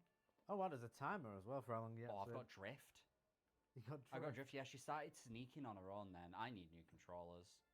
So if you see me sneaking and I fall off, oh, that's going to be difficult for some of the achievements. Yeah, if you're trying to go. Oh, didn't mean that. I could probably sort out the dead zone at some point. Look at this Hey, guy. geezer, look at him. Bro's shaped like the letter J. Oh, you murderer. Oh, Oh, God. what have you done? I forgot this happens. No. Oh, God. Oh. Does that stop them? Oh, it does. All right, Look we're at this dude sorted with his now. little glasses on. Bless He's him. just vibing. He's come back from a safari. Oh. Is All that- right. Chapter 1, Secret Plans. Let's fucking go. Go do it. You do it. You do it. Oh, you Hey. can see the achievement at the bottom right. There we go. Nice. Now we know it's working. A New Hope, Chapter 1, Secret Plans. Are we reading all these? It is a period of civil war. I should do it like Chills. It is a period of civil war. Number Rebels. 9. Rebel spaceships striking from a hidden base have won their first galactic victory against the evil Galactic Empire. Yeah. Did I say evil victory? Evil Galactic I added Victor. a word in. Evil Galactic Victor. Pursued by the Empire's sinister agents, Princess Leia races home aboard her starship. It's her starship? Custodian. She owns it. That Of must the be stolen worth a plans? fortune. Oh, here we go. These 240p cutscenes. Just gonna, This used to look so I'm good. just gonna zoom in with my eyes. Oh, this is awful. What This is happening there? making me realise I do need glasses. Why? You can see at the top Yeah, of the what? screen. That's weird. That's wacky as anything. The lasers are going across the borders. I wonder what was What? going on with all that though. It's not even a full border. It's not. What is? Oh, this is messing with me. I don't like this. Oh. So we've got that RGB around the TV that reacts to everything already. Oh my It's fucking. like someone should in front of it. Oh my! My name is C3PO. Move out the way. There's no voices. Why is it like that? It's very obvious. What? Theme song. We'll see what it's like with the gameplay. Maybe it's just the cutscenes, but that is really weird. Is it on the recording as well? Yeah. Yeah. That's really weird. It's Oh, the here he man. is, the man himself. Oh, she's got a GameCube. Thanks, It's slash. a mixtape. Oh, we're playing. Okay.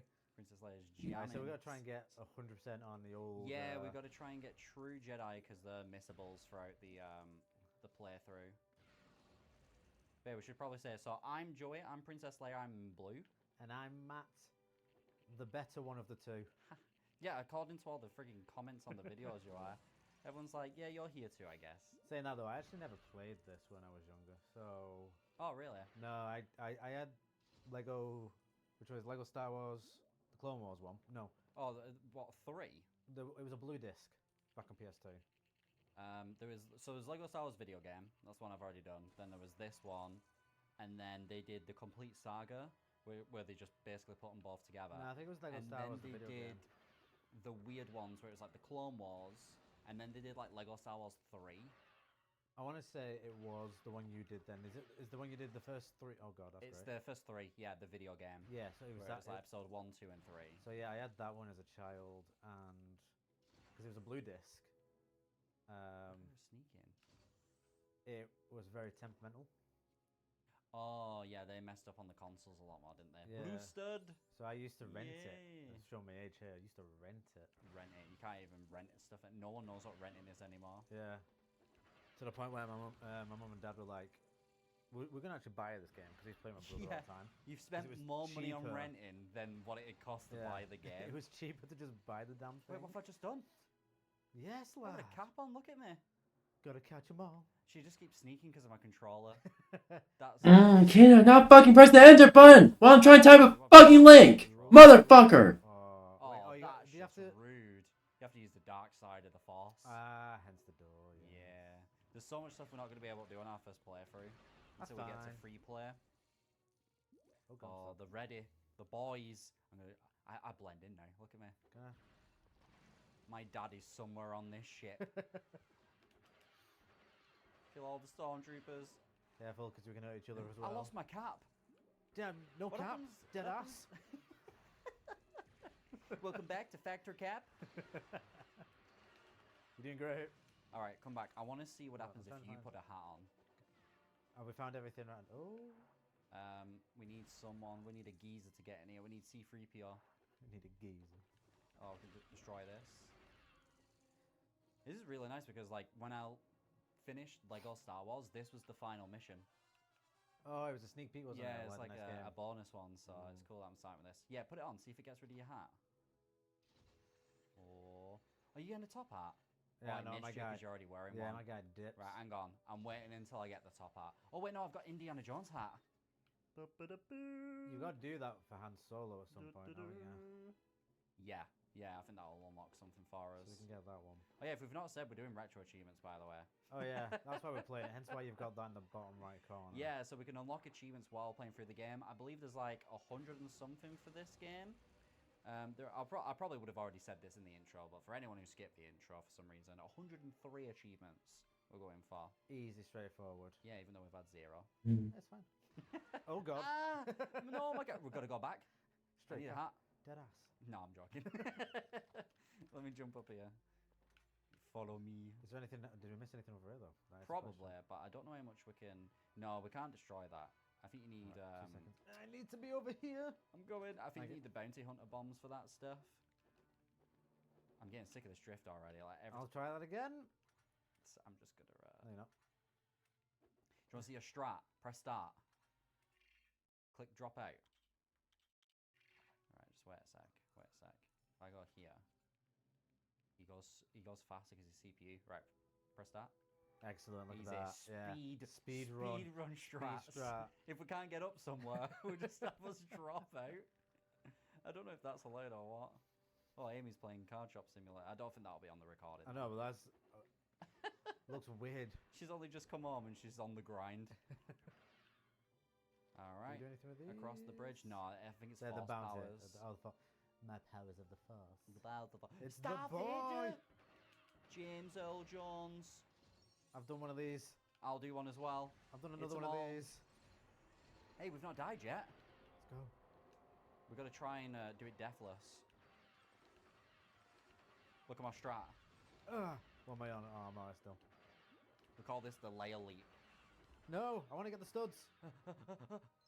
Very nice. Yes. Very nice. Really nothing here. Crazy. Is there actually... we've done those. Alright, let's follow him. Let's go meet my dad. Hi, Dad. Dad Vader. Dear sweet papa. Oh, 1 out of 3. I don't know what that was. What's this weird thing? What? What is that? I don't know. I back to what it's supposed to be. Bounty hunter. Can I not just put a top hat on and try again? Oh, we nearly died. I'm still trying to figure out how to do this. Talking about this for 40. You think it'll be easy? You think it'll be fucking easy? No, There's like, no, there's a nothing. website somewhere that'll tell us. Nothing's fucking easy. Nothing's ever fucking easy. Yeah, nice. Motherfucking fucking hell. 2005 or 6, whenever it came out. I think it was 2006. Hey. There we go. So I think we just I gotta am a finish true the level. Jedi. Yeah, we're not even Jedis. There's so much shooting going on right I'm now. doing spinny jumps. Let me grab They this can't attack me. blizzard. Yeah. You wanna see my fancy walk? Oh, fancy. Yeah. This is like if I was catwalking. These Lego hips don't lie. And then you've got your sneak. Hey, little mama, let me whisper in your ear. She's a proper booty for a Lego character. Yeah, Like, well, yeah, boom, jeez. boom, boom. Yeah. Who's your favourite Lego character from the Star Wars film games? It's gotta be Yoda. Yoda specifically from the first one, because I don't know if he does it in this one, but even though he walks slow with his walking stick, as soon as you get him on his little moving platform that he's got, he's just OP. Oh, What is this? I think we're gonna activate. Wait, come back, come over here. Can we activate them both? Sprint across that. I'll run with you. Get him. No. One more time. I want. Oh, you did. I did something. Oh, Hey! you're rich. I don't know what I did, but I did it. We've So I guess actually I got a do- lot of studs So already. do it this way then? Yeah. Are you okay? There we go. Yeah. Let's open up these windows. Are you okay? Do you need some help there? Oh no! Father? Just watch the man get ended. Can we shoot him through there? I love all these little Easter eggs they've got. Move. Stand into I attention. thought I sir. killed you for a second then. Oh, imagine. Right at the end. I'd cry. We're on 60,000 studs. We're going to finish this game in no time. We'll see. Grab that. Yeah. Oh, I shot you. Yeah, I got. Yeah, I was just going to be very careful. At least it's deathless and not like damageless, because that would be stupid. Are we on like a weird difficulty? Because I feel like we should have died by now. Can you change the difficulty? I don't know. I don't think we've got any options toggled on or anything like that. Alright, we're going to move these blocks. It's a puzzle. I moved this one all the way over and it wasn't even the right way. What am I doing? Pushing this over here? Yeah, Pushing outside a little bit there. So I'll load mine up there. You do yours. Oh! The boys! The boys! And then we got 3PO and R2D2 just chilling. Can we do anything else? No, Nah. they're like, we need like special powers for that. Oh, look at how many studs we'd be able to get here if we had the Force. Hello, 3PO. I'll become you. Look at him go. I want to be R2. Oh no. Let me just hack into the mainframe. Can I be I'm R2? in. Oh. Oh, she's gonna give the GameCube disc to him. Yeah, I need to give this to Obi-Wan. It's got Misery Business and Miss You by Blink. I never meant to bring. R2's more I of thought that was the end of the level, I'm not gonna lie. I think R2's more of like a metalcore sort of guy. Oh yeah, for sure. Your tears don't fall. Just don't fall with him. You can electrocute me though and deactivate me. I'm just stuck. Oh! Well, hey now, Be whoa careful, now, be hey now, careful, be whoa careful. now. I can't destroy these, by the way. Help me in So my R2 Leia's ways. left us with just Bob. 2 droids who can't kill. Two and droids Bob. and Bob. Welcome to friendly characters, press triangle. Let's go, Bob. I can fly Bob's across. going can't up. I? He's going up. Is that it? Nice. That's all it did. Yeah, do I? I guess you just vibe. Do I get in this? Oh! Oh! I'm playing a claw machine. I don't want to chance the jump over. No, I wouldn't. Watch this. Nice. I've just murdered 2 men. Oh, 1 man. Here comes the second one though. Boom. Oh, Bob 2. Ah, Bob 2 helps us out. Yeah. That was Cheers, Bob risky. 2. I know That it was very is. risky. So, can I I bet there's something like picking up with the crane and putting you up there. Oh, no. We shoot that and that activates a little thing. To go up. I'll be Bob 2. Let Bob 2 go. I'm Captain Antilles. Tilius? This is awful trying to see. I don't. That Jeez. scared me. So R2 comes around. You can't jump as C3PO. I've soft locked myself now. Wait, regain. I can't be the enemy. Wait, yeah. Wait, no. Crane me. I've got to crane you. Oh, I don't want to come back across in case I die. How'd you crane me? I've got to go all the way back. Oh, what? Here we go. Bob 2 on the scene. Regain control of your car. Oh, okay. Right, so if I pick you up. Help me. I've got to be very careful not to drop you in the wrong place here. Oh, easy mode. Let's go R2. I just feel safe. I could just probably just... Yeah, please. Yeah. Oh, that was stressful. Help me, Obi-Wan Kenobi. You're my only hope. Let's go, boys. I'll deactivate them. Oh, wait, they're people. Don't take the... Oh, God. Don't die. I didn't think. I'm used to fighting against droids, and they don't attack other droids. Oh, no. No. Wait, I've got whoa, two wait, hearts. I've hold got on, two right. hearts. Right, I'm there's a just heart gonna chill. right, there's a heart down there. There's a heart down there. Hold on. I'm going to camp. I'm camping. 1v1 on There's a Earth. heart. There's a heart. There's a heart. No. Oh, sugar. Go. Oh. Oh, no. What out 3 There's a heart. There's a heart. There's a heart. Okay, we're back. Oh. I'm on 2. I'm on 2, so be careful. Alright, Seth. see here. We good. Right. Damn. Well, let me go forward. Oh, hold on. I got this. Oh, hey. Okay, I just give up at this point.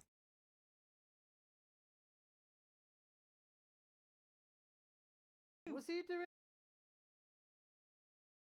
Also, I was thinking of thinking of coding, doing some prototypes, but like, don't feel like it. I don't feel like it.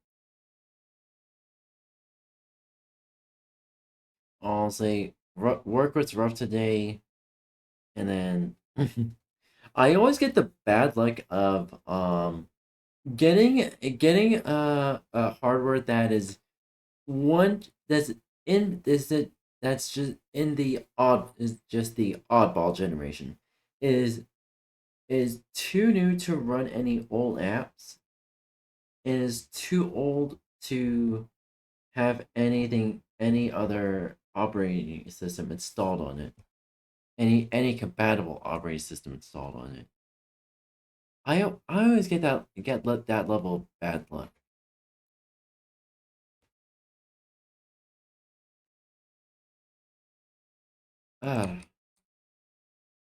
Who shot me? Little officer dickhead. You're on Oh one. my God. You're on one. You're on one.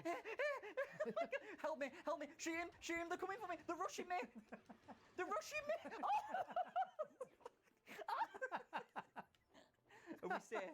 Are we safe? There's another. Run. There's another. Hold on.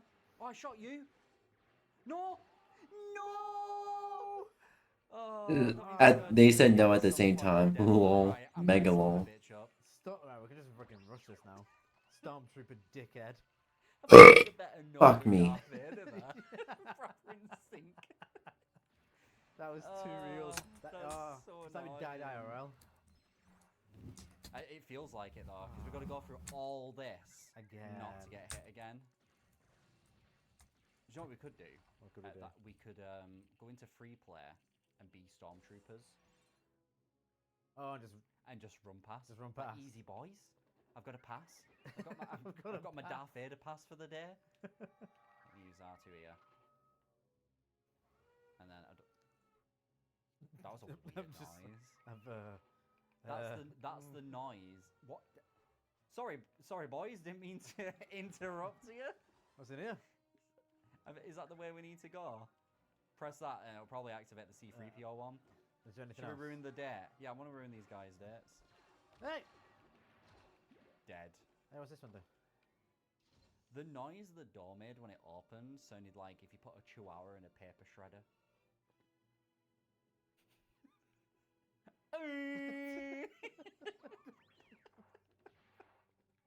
Right, is this something? Oh, I'm gonna press this. Move, 3PO. I am 3PO! Wait.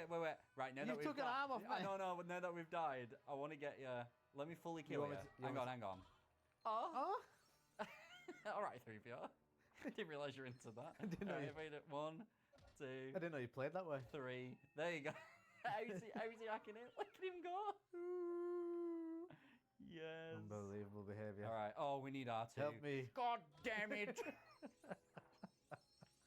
Then I'll do everything myself, shall yo, R2, come here. Where you at? You ain't going anywhere. I can't get in here because of the camera.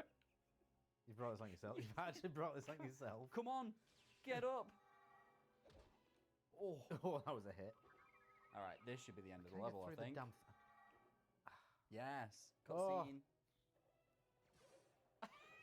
Me getting shot at in that corridor. All right, the boys have left the building. Straight to Tatooine. Bob! 抜いても平気だ He よ just whips ちゃん Bob's とつな dead. がったよ抜いても平気だよ He's got, Woof, woof, woof, woof. what are they? Lips. Not cinnamon buns. Space buns. Yeah, that's The layer cinnamon- space buns. Cinnamon buns. Cinnamon buns. Deserved. Kick up the Oh yeah, arse. this is where this split up, don't they, in the film? Oh, here we go. Yeah, the C-3PO, yeah, becomes scrap. Yeah. Oh, the Jawas. Houdini. I still don't know what they say. Houdini. Houdini. And he's already there. He's silver there. He is. Hey! 2 achievements. So we got complete it and The True well, get Jedi the True edition. Jedi. We would have got the extra one if we did it deathless. So the missable is that Rebel friend. No, he's called Bob. Rebel friend. Oh, Bob. Those achievements down for a while. And R2-D2. That's not as many characters. I'm so spoiled with like future Lego games. Later games, yeah. All right, we got. Why does that sound like that little toy that you squeeze and it goes? Eh? What they call it? 100 Grown. I think they're called grown sticks. We got 105,000. We're rich. On that I'm one telling you, already? we didn't find a single mini kit. Yeah, they're pretty much difficult to get hold of, aren't they? But how do we not see a single one on the No, first level? we did see it. It's behind that. It was behind the dark Oh, side door. yeah.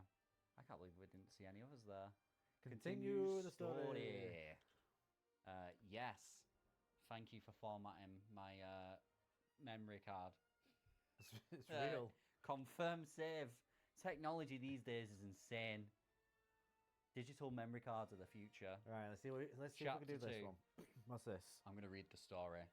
Through the Judland Wastes. Jundland. Darth Vader searches in vain for the secret rebel plans on Princess Leia's starship.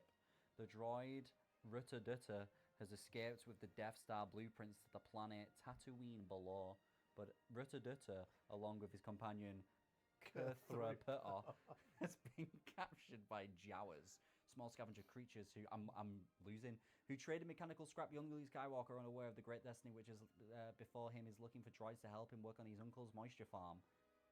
Moisture? What's a moisture farm? Well, they're on Tatooine, aren't they? So there's no moisture. Does he sell tap water? He just goes. Got 12.50, please. Oh no. What is that I don't know thing? if that- Whoa. I'm not about that. Look at him. Why is his shirt green? This game's broken. I take the broom robot. Robot. The robot. 2 sons. 2 sons, Tatooine. Oh my god. Friggin' Jawas. If you've never watched the Star Wars films, right, You're like, what is This- going on? this is a crazy way of showing it. Oh, it's it's them.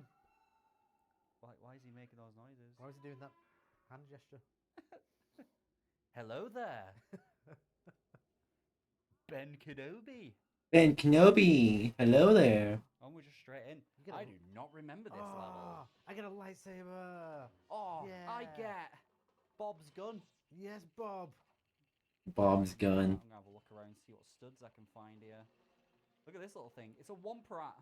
Oh, yeah, it's, Oh my god. I one-jabbed it. I want to ride, wait.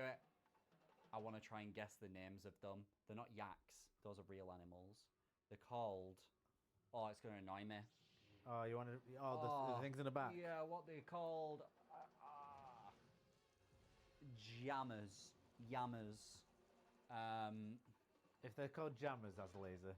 No, they're not. They're called I don't I don't know. even think it tells us. Ooh, look at me go. Yeah, you kill him. You're the one with the lightsaber. I'm gonna call mine Betty. Let's go, Betty. I'm trying to fight. I'm blocking the. I'm gonna block you fight. Right, come on then. I did more with my fists. I was gonna say, right, you've got 2 health on your friend. I'm bringing Betty with me. I'm gonna take Betty to the end of the level. No, you're not. Betty. You're clearly not though. What are you calling yours? Timothy. Timothy and Betty. I'm not playing anymore. You made me drop out. Gator was like, he's not playing. Oh no. I hope that doesn't count as you've died. Well, no, the thing's still like the bottom right. little... Oh, yeah, yeah. Oh, I dodged. Did you see that? That was pretty clean. I don't know how I did that. Right, do we have to put one of them in the middle? Like over here, to do the jump. Try it. Oh, these are slow. Oh, God. They're like rugs. Like rugs. Like a walking, talking I rock. shot Lords then. Ooh. What Yeah, is if you my want to. dive? Look at my dive. No, you can't even jump on it. You can't jump on it. What do you do? I think we've got to go to the right. Oh, right. Move, move. Oh, no, Move, motherfucker, move. I was watching this video. Originally, I was up for just doing some coding. I was like, because the frustration with trying to install a custom operating system onto Android is just, ooh, ooh, just nah. I give the fuck up.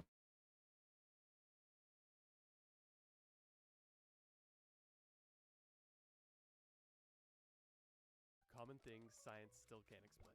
Ooh. Fingerprints.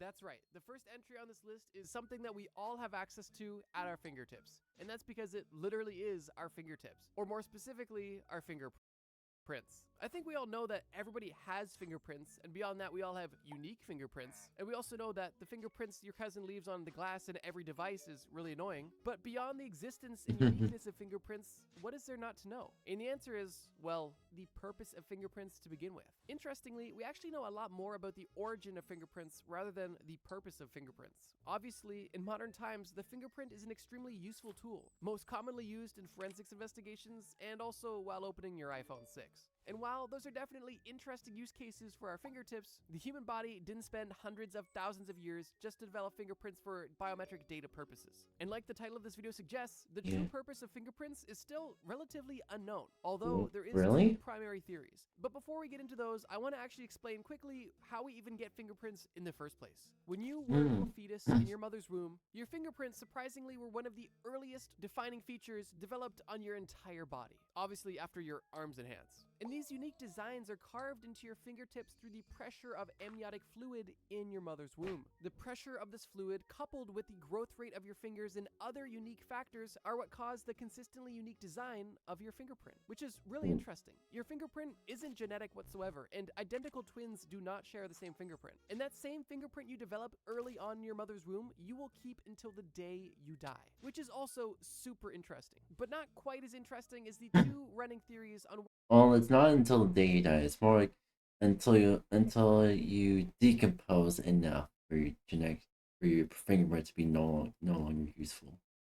Why we even have fingerprints in the first place. The first theory is that we have fingerprints to improve grip. This theory states that the grooves on your finger act like tread on a tire and are intended to allow you to grip, hold, and throw things easier. And this theory makes sense and is definitely valid, and there is even evidence to support this claim. And the other primary theory for why we have fingerprints is actually for tactile reasons. This theory states that we have fingerprints to help us sense vibrations and to feel textures more fully and effectively, enhancing our sense of touch. And once again, there is evidence to support this claim as well. And while both of these theories are valid and seem extremely logical, and both share evidence that can back up their claims, there's not yet any concrete evidence proving a specific purpose for your What if fingerprint. it's both? Alzheimer's. If you're watching this video, it's likely that you don't have Alzheimer's. But if you do have Alzheimer's, then it's likely you've seen this video before and just don't remember it. Regardless, Alzheimer's is unfortunately more common than you think, and most people watching this video have likely experienced Alzheimer's in one way or another. The reality of Alzheimer's is horrifying and truly upsetting, and that is coming from a bystander's perspective. I can only imagine the experience of somebody dealing with the trauma firsthand. But for how common Alzheimer's is and how much awareness is being brought to it these days, there are still so many things that are just completely unknown when it comes to Alzheimer's. I think it's important to note, first and foremost, that Alzheimer's and dementia are not the same thing, and while they are related, they're not interchangeable. And on top of that, Alzheimer's is not a natural part of human progression. While cognitive decline is normal as you age, the rapid and detrimental decline that happens with Alzheimer's is nowhere near normal. And for that reason, it's not called old-timers, it's called Alzheimer's. And I'm not even making this up. When I was a kid, I swear to God, I thought it was called old-timers because old people got it. And I'm just really hoping I'm not the only one who thought that. But tossing my own personal I thought that too. decline to the side, I thought that too.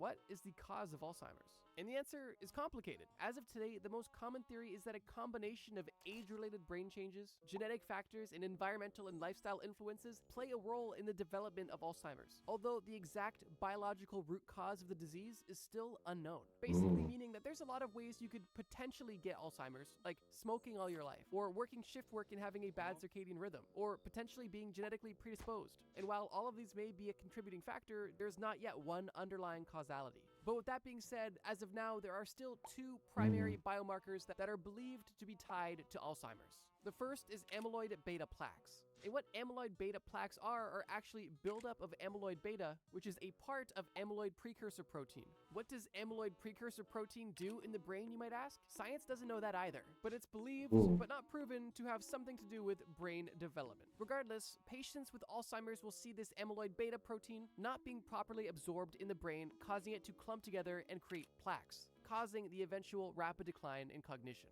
And the reason for this is because these amyloid plaques are actually toxic to the brain and cause cell death within your brain, which is why typically in Alzheimer's patients, you will see brains with massive holes in them, which honestly just adds a whole new layer of disturbing to this disease. But even the role of these amyloid plaques are debated, because recently there have been medications specifically designed to destroy these amyloid plaques in the brain. And unfortunately, these tests have not bred positive results, which has caused scientists to question whether or not this plaque is the root cause or simply a byproduct of a deeper, more unknown root cause. Oh yeah, and the other probably biomarker associated with byproduct. Alzheimer's is another protein used in the brain known as tau. And similar to the other protein we just discussed, for patients with Alzheimer's, the tau in the brain is not used properly and is not absorbed and becomes tangled and creates, once again, toxic clumps in the brain, causing cell death and cognitive decline. So yeah, although it may seem like we know quite a bit about Alzheimer's, there's so much more we have to learn before we are able to make any sort of meaningful development in prevention and hopefully animal migration. Migration, by far, is one of the most underrated animal superpowers. Like, seriously, just imagine being able to be anywhere and being able to then navigate to a specific location, usually across an entire continent, just because. Migration is a necessary survival mechanism for countless species of animals. And it's actually really well understood why certain species migrate. The reason depends on the species, but the most common reasons for migration are either to feed, breed, or to escape harsh climates like cold winters or hot summers. And that is simple and something we truly understand. But it's not the why of migration that's unexplained, it's the how. Like, just think about it. How do these animals know consistently year over year not only when to go, but exactly where to go? You could give a lot of people today a car and a physical roadmap and they would still get lost trying to go to a specific location. But if you just tell a butterfly that they've got to fly 2,000 miles to get laid, they're already gone before you could even tell them what direction to go. And it's so amazing, in fact, that we still, to this day, don't understand how animals know where to migrate, or more specifically, how to get to their point of migration. Birds, whales, sea turtles, and even insects are all examples of animals that migrate. And for most of them, the places they go to migrate are rather specific, although where they may be living in their off-season is kind of random. However, every year, they consistently know, no matter where they are, where to go. And that phenomenon is truly amazing. And while in 2025, humans have GPS, Google Maps, and now self-driving cars, we still get lost a lot. And this thought process has led researchers to believe that animals have something that we don't. And recent studies have shown that this could potentially be true. And one example that research has recently shown was that some species of birds, specifically pigeons, were able to sense the Earth's magnetic field. And first of all, I'm just curious how they even found this out in the first place. Like, I can only imagine two scientists just sitting a pigeon down in the lab, looking at him and just asking, "Do you feel anything?" With the pigeon only to respond, "North."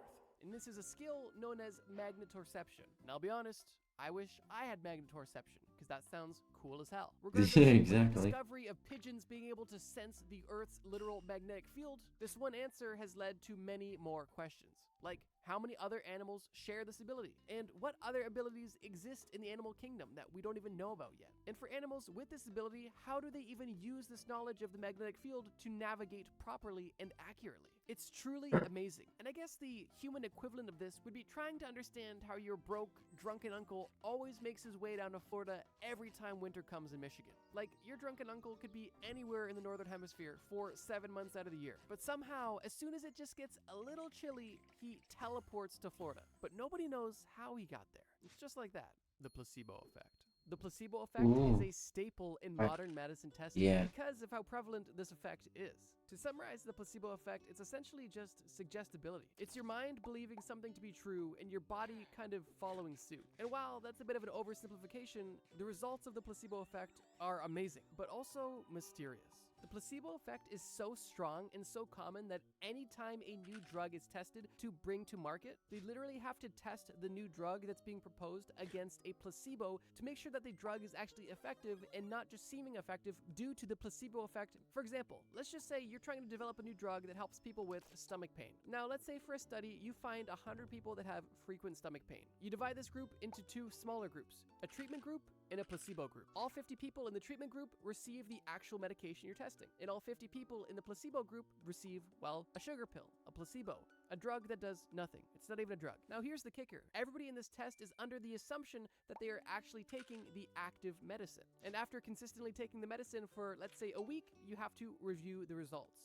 And this is where the placebo effect actually comes into play. Because let's say after a week of taking the placebo, 25 out of the 50 people in the placebo group say that they noticed less stomach pain. That is kind of the benchmark that the treatment group has to surpass. Meaning that if the treatment group also reports a 25% decrease in stomach pain, it's actually not proven effective. In that case, it's about as effective as a placebo. For this medication for stomach pain to be proven effective, there has to be more people in the treatment group that feel better than people in the placebo group.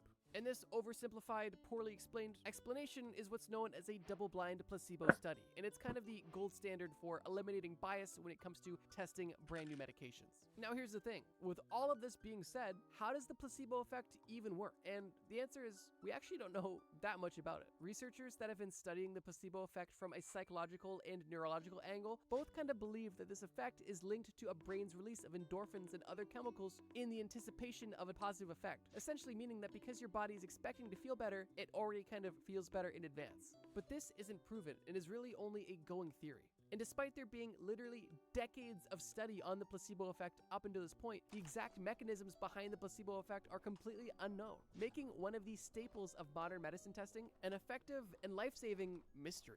The Twilight Zone. No, not that Twilight Zone, this Twilight Zone.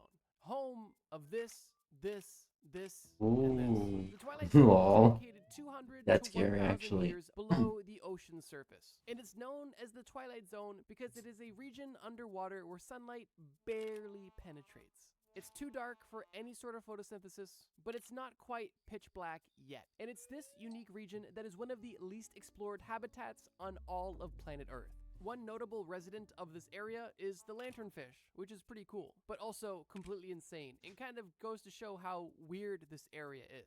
Like, we all know that jellyfish are like just weird creatures, but deep sea jellyfish are on a whole nother level. Like, I was just watching a documentary where some jellyfish literally asexually reproduce and basically just spawn new jellyfish, kind of like plants. And jellyfish as a whole are just kind of crazy entities. Like, they're alive, but they're not. It's just so wild. But that's not the mystery here. It has nothing to do with jellyfish per se. The Twilight Zone, like I mentioned, is one of the least explored areas, and for good reason too. The pressure that deep underwater is immense, and coupling that pressure with the sheer darkness and travel time and specialized equipment required to even navigate through this area makes any sort of Twilight Zone exploration extremely expensive and difficult. And because there's not really a major financial incentive to explore the Twilight Zone, research is definitely a bit slow. But not only is the Twilight Zone extremely harsh to get to and be in, but it's also extremely vast, making exploring and documenting it nearly impossible fully. And because the Twilight Zone is so massive, it's actually speculated that there may be more fish in the Twilight Zone alone than all other fish on the entire Earth combined. And while this is kind of a fruitless thought experiment, at this point, it's also extremely possible.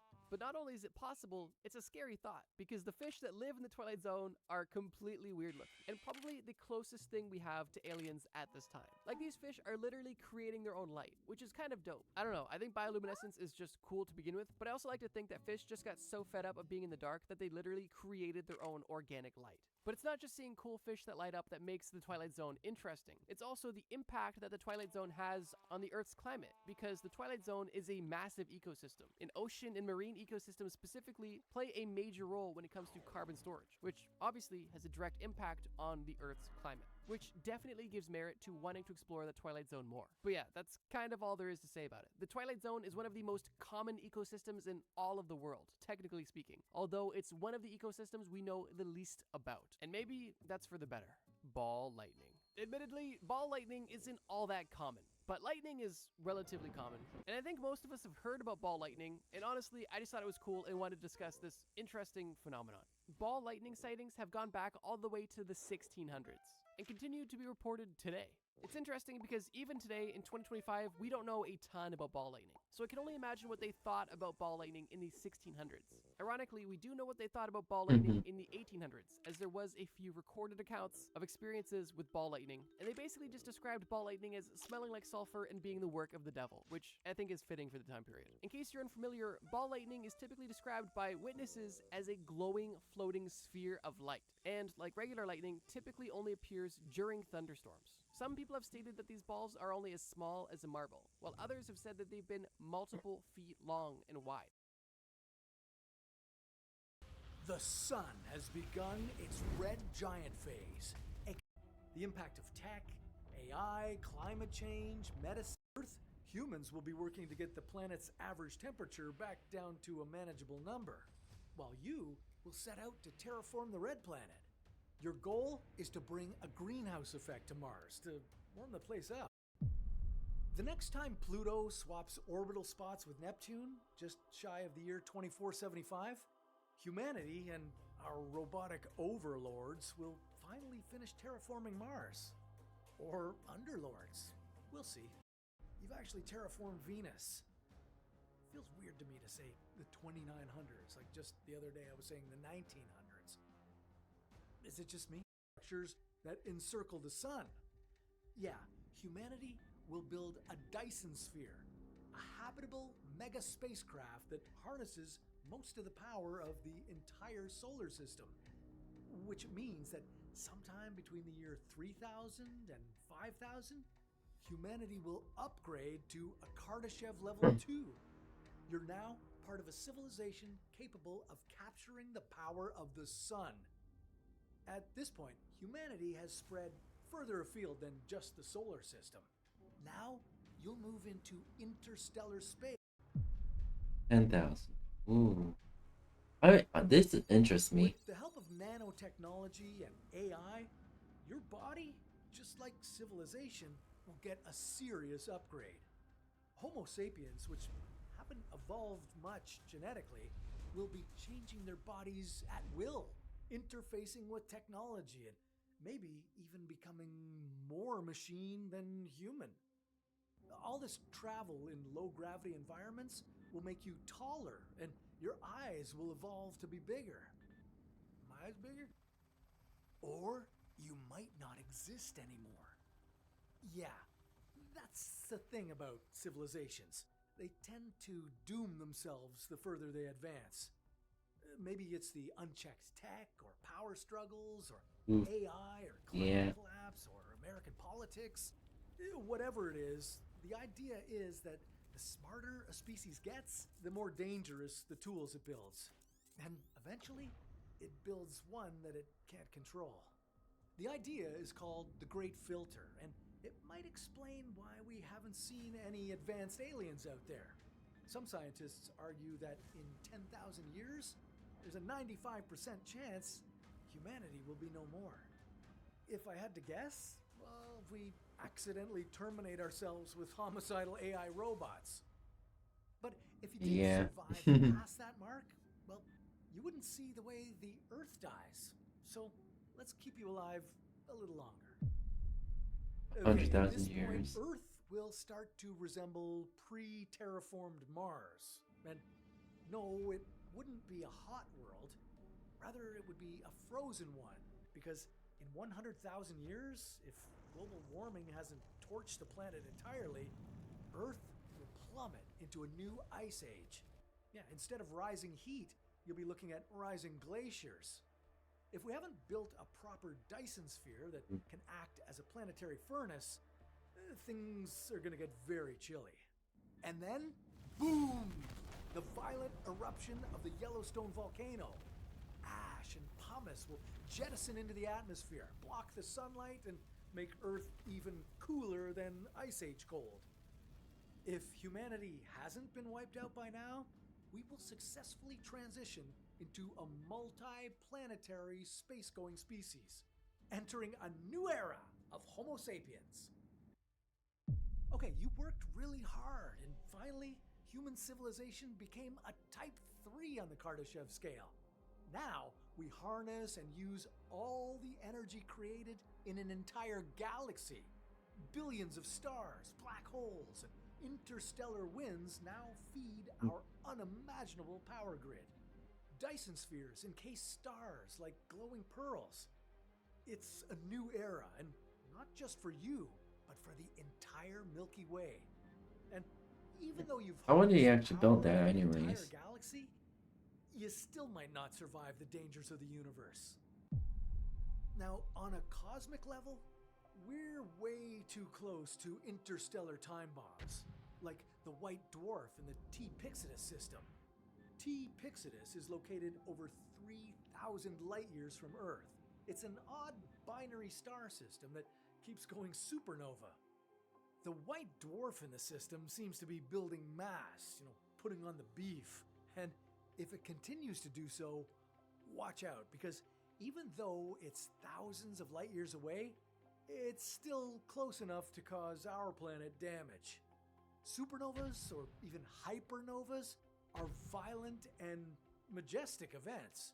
They're the end of stars' lives, but they're responsible for producing most of the heavy elements in the universe, like iron, the iron in your blood. But in roughly 10 million years, this one could explode with a ferocity that ripples across the universe. The gamma radiation alone, stronger than 1,000 solar flares, could decimate Earth's ozone layer. If you're still wandering around at this point, you'll need to solve some kind of supernova defense, or that could be the end of life on Earth as we know it. At this point, humanity wouldn't be anything like what you know it to be. It'll be evolved, in the same way that imagining the lives of our ape-like ancestors 10 million years ago is an almost impenetrable gulf, despite our shared unbroken genetic chain. That's a time before Lucy, the Australopithecus. It's pre-human. And this is well past human. It's post-human. We could just be machines, or machine-human hybrids, or something entirely different. Okay, Ooh, that's actually interesting. Years, Mars will tug one of its moons, Phobos, way too close. When Phobos reaches the Roche limit, that's the point beyond which Phobos' gravity wouldn't be able to hold it together, this moon will crumble and form a faint ring around Mars. On Earth, the continents of Africa and Europe will smash into each other, creating a rift of mountains high enough to rival the Himalayas. And this continental shift and the rise of new mountains will be violent for Earth. But the dangers can also come from the sky. 100 million years. 100 million years from now, an asteroid will hit the Earth. And not just any asteroid, the dinosaur-killing kind. But in this case, the human-killing kind. We better learn how to deflect large asteroids by then, because if we don't, it'll be game over for life on Earth. I wonder if dinosaurs ever had that thought. They didn't. Earth's tectonic plates keep on drifting. At this point, they'll pull a reverse Pangea and ram into each other, forming a new supercontinent, Pangea Proxima. Every continent, with the potential exception of Antarctica, will eventually collide and create a giant landmass surrounded by a planet-wide ocean. Supercontinents are places of extremes. Extreme temperatures, extreme flooding, extreme drought, extreme mass extinctions, mega monsoons, and hyper hurricanes. And if we're still around and still keeping an eye on things, this will also be the time when you can watch Saturn go strangely ring-free. Its bright, iconic rings will eventually get pulled into the gas giant. Within 500 million years, you'll witness even bigger supernova threats, like WR104 out in the Sagittarius constellation, 8,000 light years away. Once it goes supernova, the gamma radiation will pulverize our ozone layer, causing extreme acid rain and set off another extinction level event. In 1 billion years, well, things will get dark. No, not visually dark. Visually, it'll be quite the opposite. The sun will start emitting more energy than ever, and that will make Earth's temperature go way up. All that excess solar energy will interrupt the carbon cycle, kill photosynthesis, and cause oxygen levels in the atmosphere to drop. No plants, more problems. If anything were still alive on Earth at this point, well, it won't be for long. Most oxygen-breathing life on the planet will have died out. Only anaerobic creatures will survive, for a while. Those are organisms that live and grow in environments without oxygen. As our planet is going through this atmospheric change, you'll have to leave Earth behind, or move it to a different orbit, if you still know how to do that old trick. In roughly 2.5 billion years, the changes get intergalactic. Our homey Milky Way galaxy will collide with the Large Magellanic Cloud, a relatively small dwarf galaxy nearby. And what a show that'll be. 2 galaxies smashing into each other? The sun will glow up, and not in a good way. Soon, it'll reach its hottest point and grow 10% bigger than it is today. The outer edge of our solar system will see some major changes. One of the biggest moons in the solar system, Neptune's moon Triton, will drop under its Roche limit and get torn apart by the blue ice giant. Not long after that, celestially speaking, our Milky Way will collide with the nearby Andromeda galaxy. Over 1 trillion stars will smash into the Milky Way.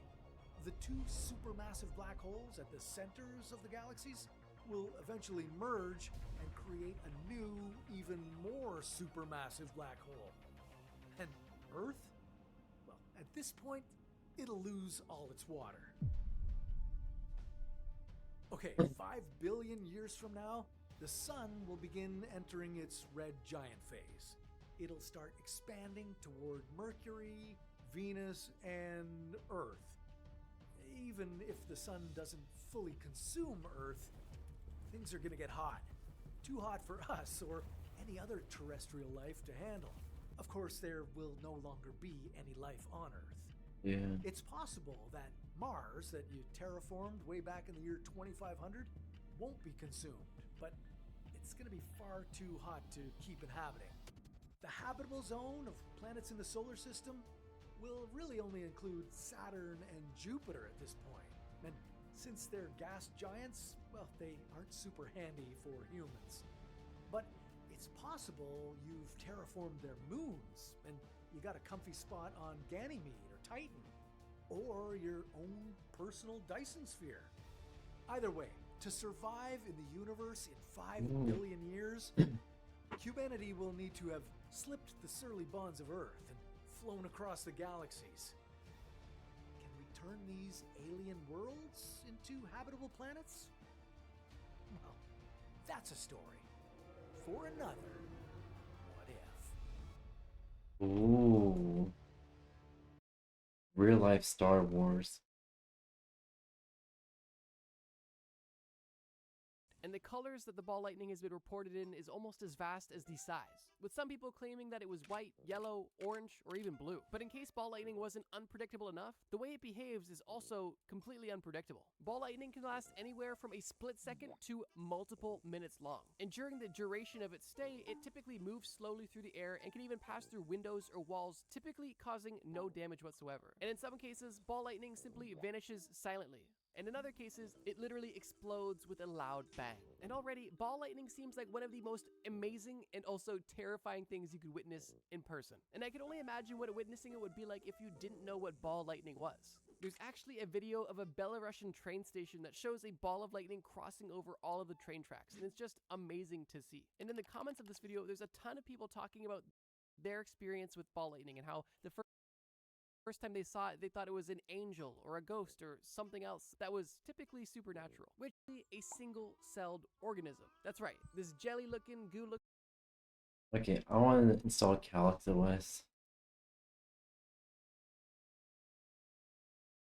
I'll install 𝑘𝙗𝙣 real quick, chat.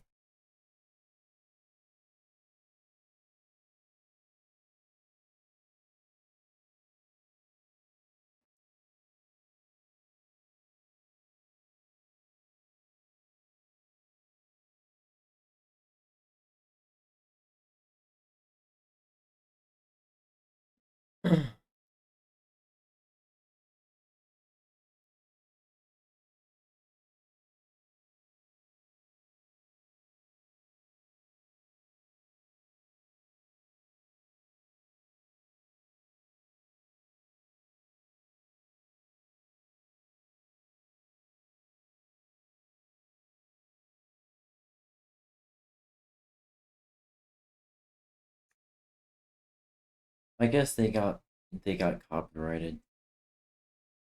They got copyrighted so hard.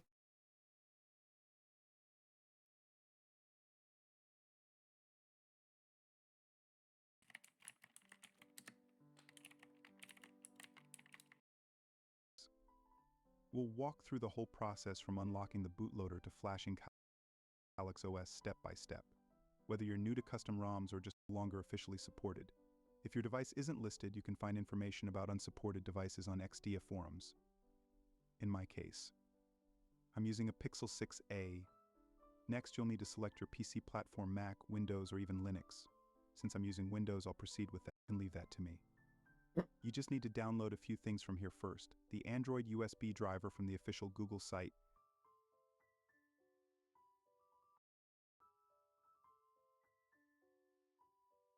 then the device flasher tool,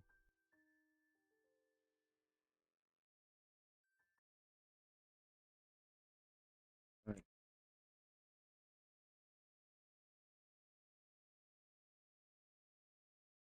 Device flasher tool.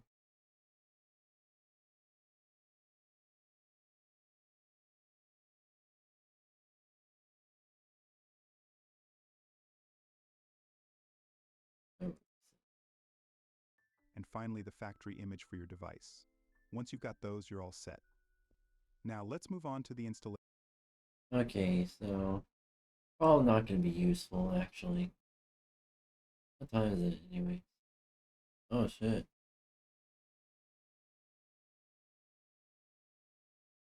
What if you landed? Ooh. Okay, let's end it off with this. Welcome. Welcome to Kepler 186f, a distant alien world bathed in the dim glow of its small star. Today, we're sending Chase on a mission to settle here. On any alien world is to find a planet that's Earth-like. That is, if you're going to have the slimmest chance of surviving. Kepler 186f is just the place. Extremely dangerous and secretly deadly. Like, what could go wrong? What could go wrong? Well, quite a lot could go wrong here.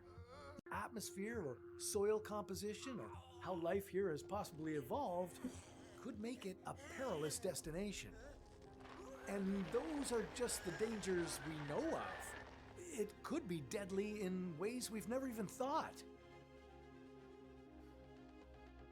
Kepler 186f is 579 light years away from Earth, but the good news is Chase is already there, so he's not going to bore you with his long. Even more special than Kepler travel. Kepler 186f is even more special than Kepler 22b. I want to be on a space trip with Chase. That's because it was the first Earth-like planet found in the habitable zone of another star. But even then, setting up a base on it is going to be an extremely dangerous mission. Hey, I mean, this isn't called Chase Takes It Easy and puts his feet up in space. You know what I'm talking about, Rico? Alright, initiate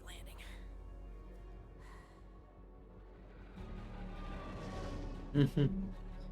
Oh, let's see how wrong this goes.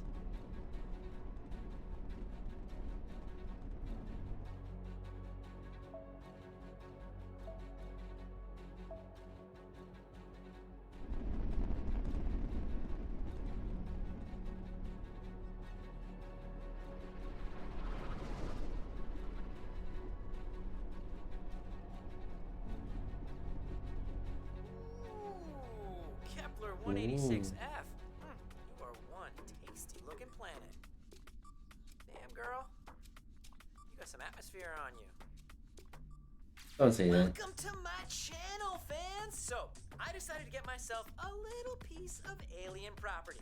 I found this beautiful alien planet, Kepler, but it's not your favorite Kepler. I know you Chase heads are really into this Kepler 22b stuff. Well, this Kepler is not 22b. It's not even a B planet. It's an F planet. Ugh, what? Yeah, I know how it sounds, but Peter says it's promising, and for once, I kind of agree with him. So now, Rico's just, circling around, finding us a good place to land, and I want you guys to stay tuned to see me conquer this alien rock and survive Chase out! Welcome to my channel? Seriously? Kepler 186f orbits way closer That's the to only its comment you star have? than Earth orbits to the Sun. It only takes 129.9 Earth days to complete one orbit. But its star is a cooler red dwarf, so this planet does need to orbit closer to be in the habitable zone. So it has the potential to hold liquid water on its surface. Yeah. Kepler 186f isn't the only planet orbiting its red dwarf. It has 4 neighbors, Kepler 186b, C, D, and E, but all of them orbit way closer to the star and are scorching hot. Not good places to host any kind of life, even Chase. Kepler 186b orbits so close to its star, Kepler 186, that 1 year on this rock only lasts 4 Earth days.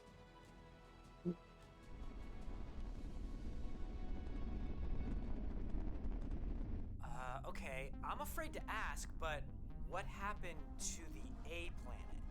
Did the star eat 186A? Well, there never was an A planet in the Kepler 186 star system. Oh no. When scientists name exoplanets they discover, they always start with the lowercase letter b. The letter A is reserved for the star. If there's only one star in the system, like in our solar system, then scientists don't officially name it A. But if the star system has multiple stars, like Alpha Centauri, a triple star system, then one of the stars is named A, then it's B, and then C. Nobody ate anybody. Ah, okay, so no murder mystery in this system then. Okay, cool. Safe for inhabiting. Optimal location detected. Sweet! Oh, Rico just found us a place to put down roots. Rico, let's do the landing thing. Affirmative. Landing on Kepler 186f might feel like stepping onto Earth 2.0, but with stronger gravity, alien plants, and maybe some deadly surprises hiding in the atmosphere. Survival here would mean building from the ground up and working together to thrive. Okay, now let's see if Chase can become Lord of Kepler 186f. Let's see.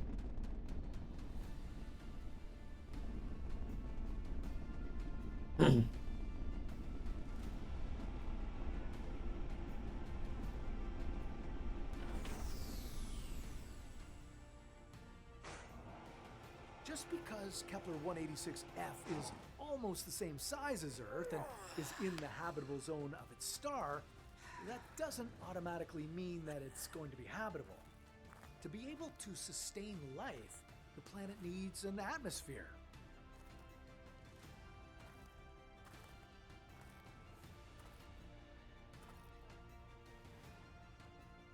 Well, this sucks!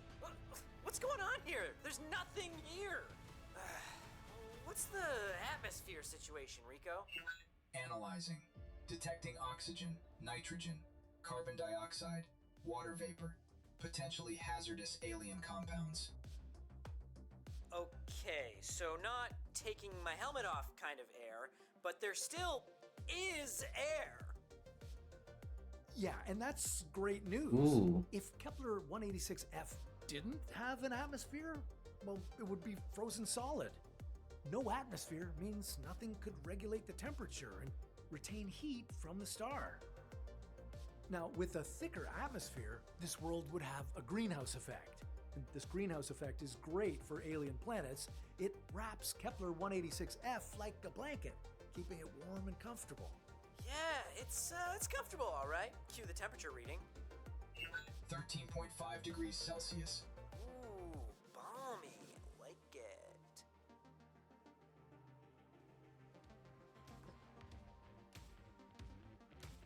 Ooh, that is a big cliff. Falling off it would suck. Wait, is that water? Oh, and I've been facing the wrong way this whole time?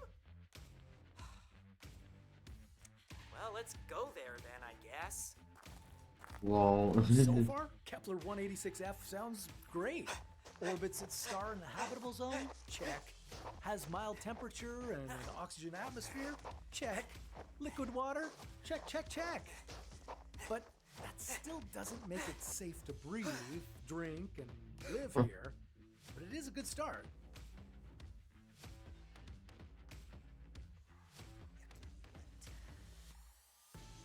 The next step of settling on an alien world is to analyze all the samples you can get. You'd need to make sure that the air doesn't have too little or too much oxygen, and that it's free of toxins.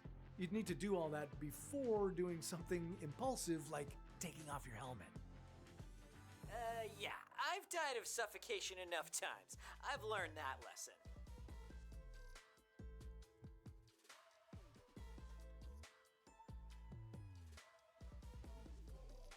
Guys, Kepler-186f? It doesn't suck so far, right? It's got some water, it's got some air, and the temp is mild, you know? Honestly, what else can a guy ask for? I'm ready to unpack. Yeah, I didn't come here with an empty ship. Sure, I'm like a handy kind of guy, but I ain't got the time to pile up some rocks and smack some tools together and build this up in a cave or whatever. I'm gonna dust off my old 3D printer from that time I went to the moon and died in the most unappetizing way possible. Yuck. Okay, I'm just gonna go set this up and I'll see you all in a minute.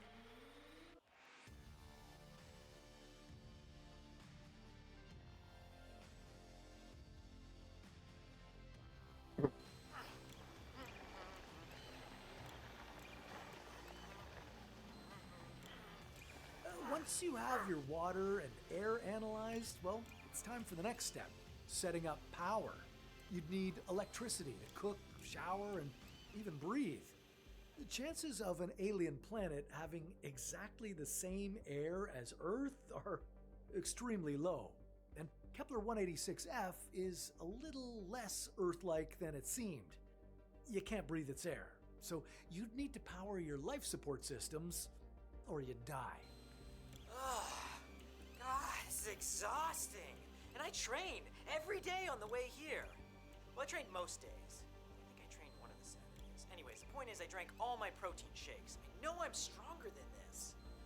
Well, it makes sense that things feel heavier than they are on Earth, because gravity on Kepler-186f is roughly 30% stronger.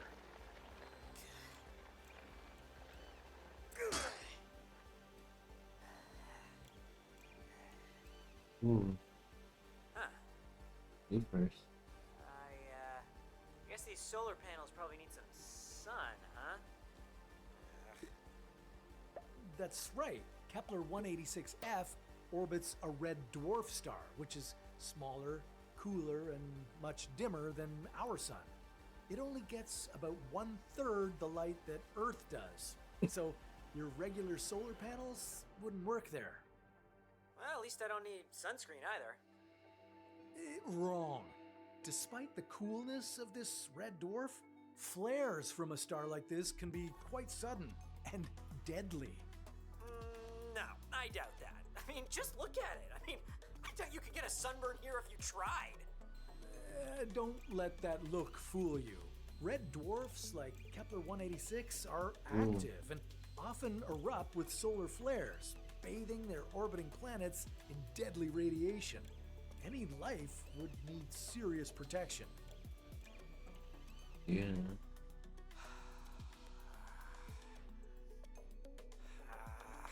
All that work for nothing. Luckily, I was pretty smart and planned ahead. I packed a portable nuclear generator. Why didn't he lead with that? And why didn't he start with that? Did you hear that? Negative.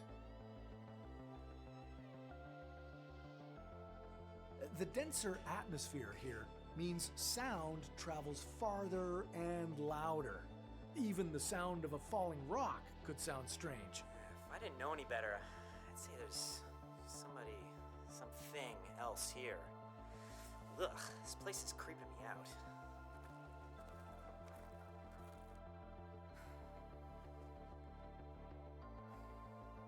Maybe. I think this'll do for power. Now, if you're wondering why I didn't start with this, the answer is I forgot I had it. I packed it a while ago. Ah, sure. Well, I'm just gonna sit back and let the 3D printer do its magic.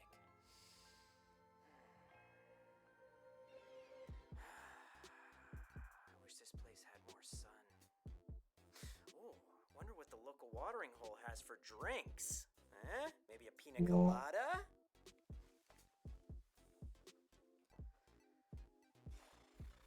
Yeah, I would advise against drinking the local water. It could very well contain highly poisonous chemicals. Yeah, that does not look drinkable. Thankfully, I have my handy-dandy water recycler. You, really don't want to know what it recycles. That water is recycled from your urine. Rico, I know. Everybody knows. Stop telling Obviously. me. I try to forget, and you keep reminding me.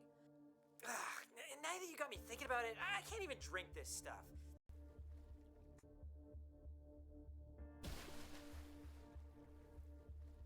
You don't just come across liquid drinkable water in space, and you can't bring unlimited quantities with you because that would make your ship very heavy, so you have to create your own water from the materials you have available. Anything's better than drinking. The hell is creeping around here? Charlie? Is that you? Okay. Oh no. Something's creeping around.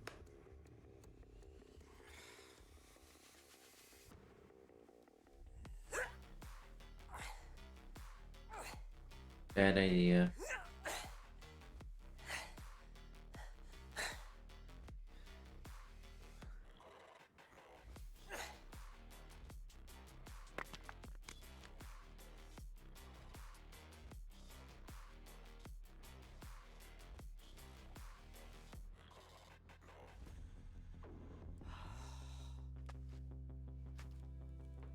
Minutes later. So much sand. Oh, look. Sand.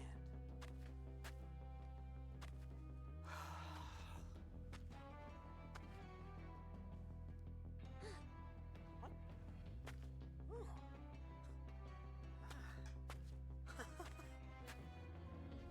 Check this out.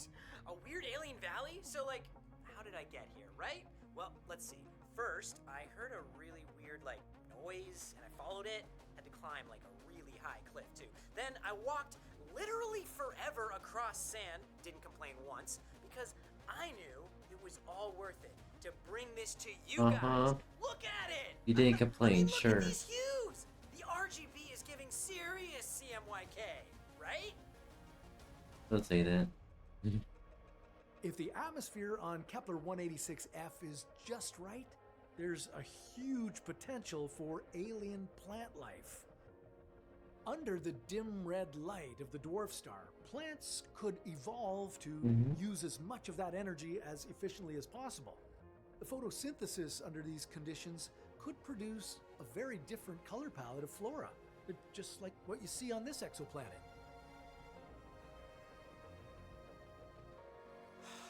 Wow. I should set up my habitat here. Oh, I bet my printer has finished printing something by now. As attractive as the flora of Kepler-186 may be, a whiff of alien pollen or a touch of sap could trigger allergic reactions or even death.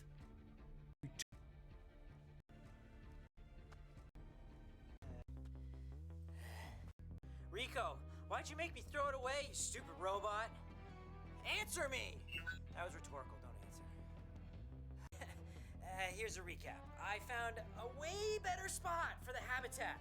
It's got these weird alien plants, the view... North Chase... And I should be able to eat a plant before it eats me. Huh? Remember? Like that time on Kepler 456b or whatever? Huh? That was interesting. Roll that clip! Yeah, I did not see that one coming. Hostile carnivorous plants? Yeah, no thank you. I prefer my plants to be herbivores. We don't know exactly what kind of alien life we could possibly encounter out in the universe. Out here with billions of exoplanets, you can expect the unexpected. And yeah, that death was truly gruesome. Yeah, it was kind of an aggressive first contact. I'm gonna build up my courage now. Up is always so much easier than down.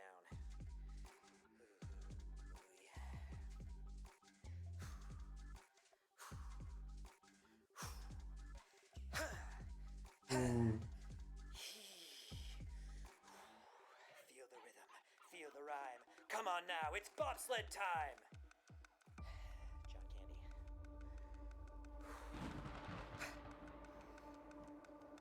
Oh no. Warning. Sudden temperature drop. Temperature reading at minus 48.3 degrees Celsius.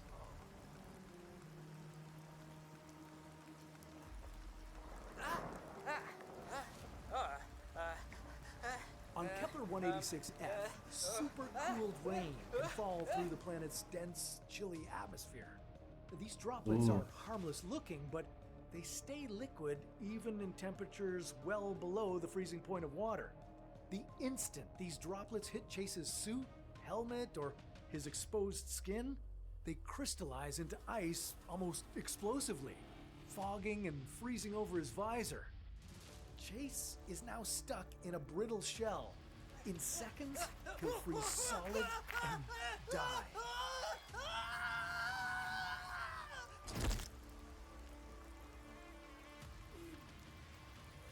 Or that. I guess he'll never check out the habitat he started. Don't worry. On every moon in the solar system. Lol. Just lol. And you, I want to check if double check stream is good.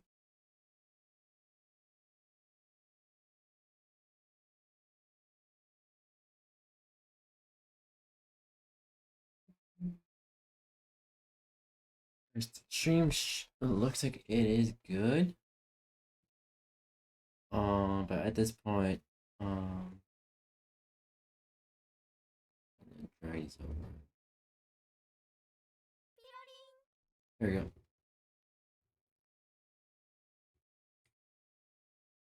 At this point, Curtis.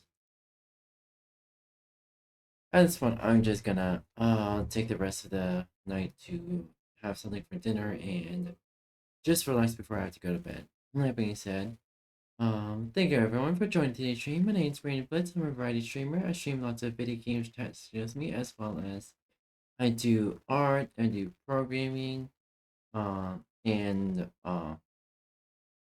I've recently started learning 3D modeling, like I promised. But I need to wait a little bit and just get used to the general gist of it before I start streaming it. That being said, I hope everyone's day, night, or time zone has been swell. And make sure, Chad, make sure you're eating, make sure you're hydrating, and make sure you use the bathroom as well. I know you haven't used the bathroom in the next 6 hours, so go do that. And hold on. You're stinky. Why are you stinky? Go shower. Anyway, anyways, I'm gonna get going now with Blitzy. Bye bye, Martine.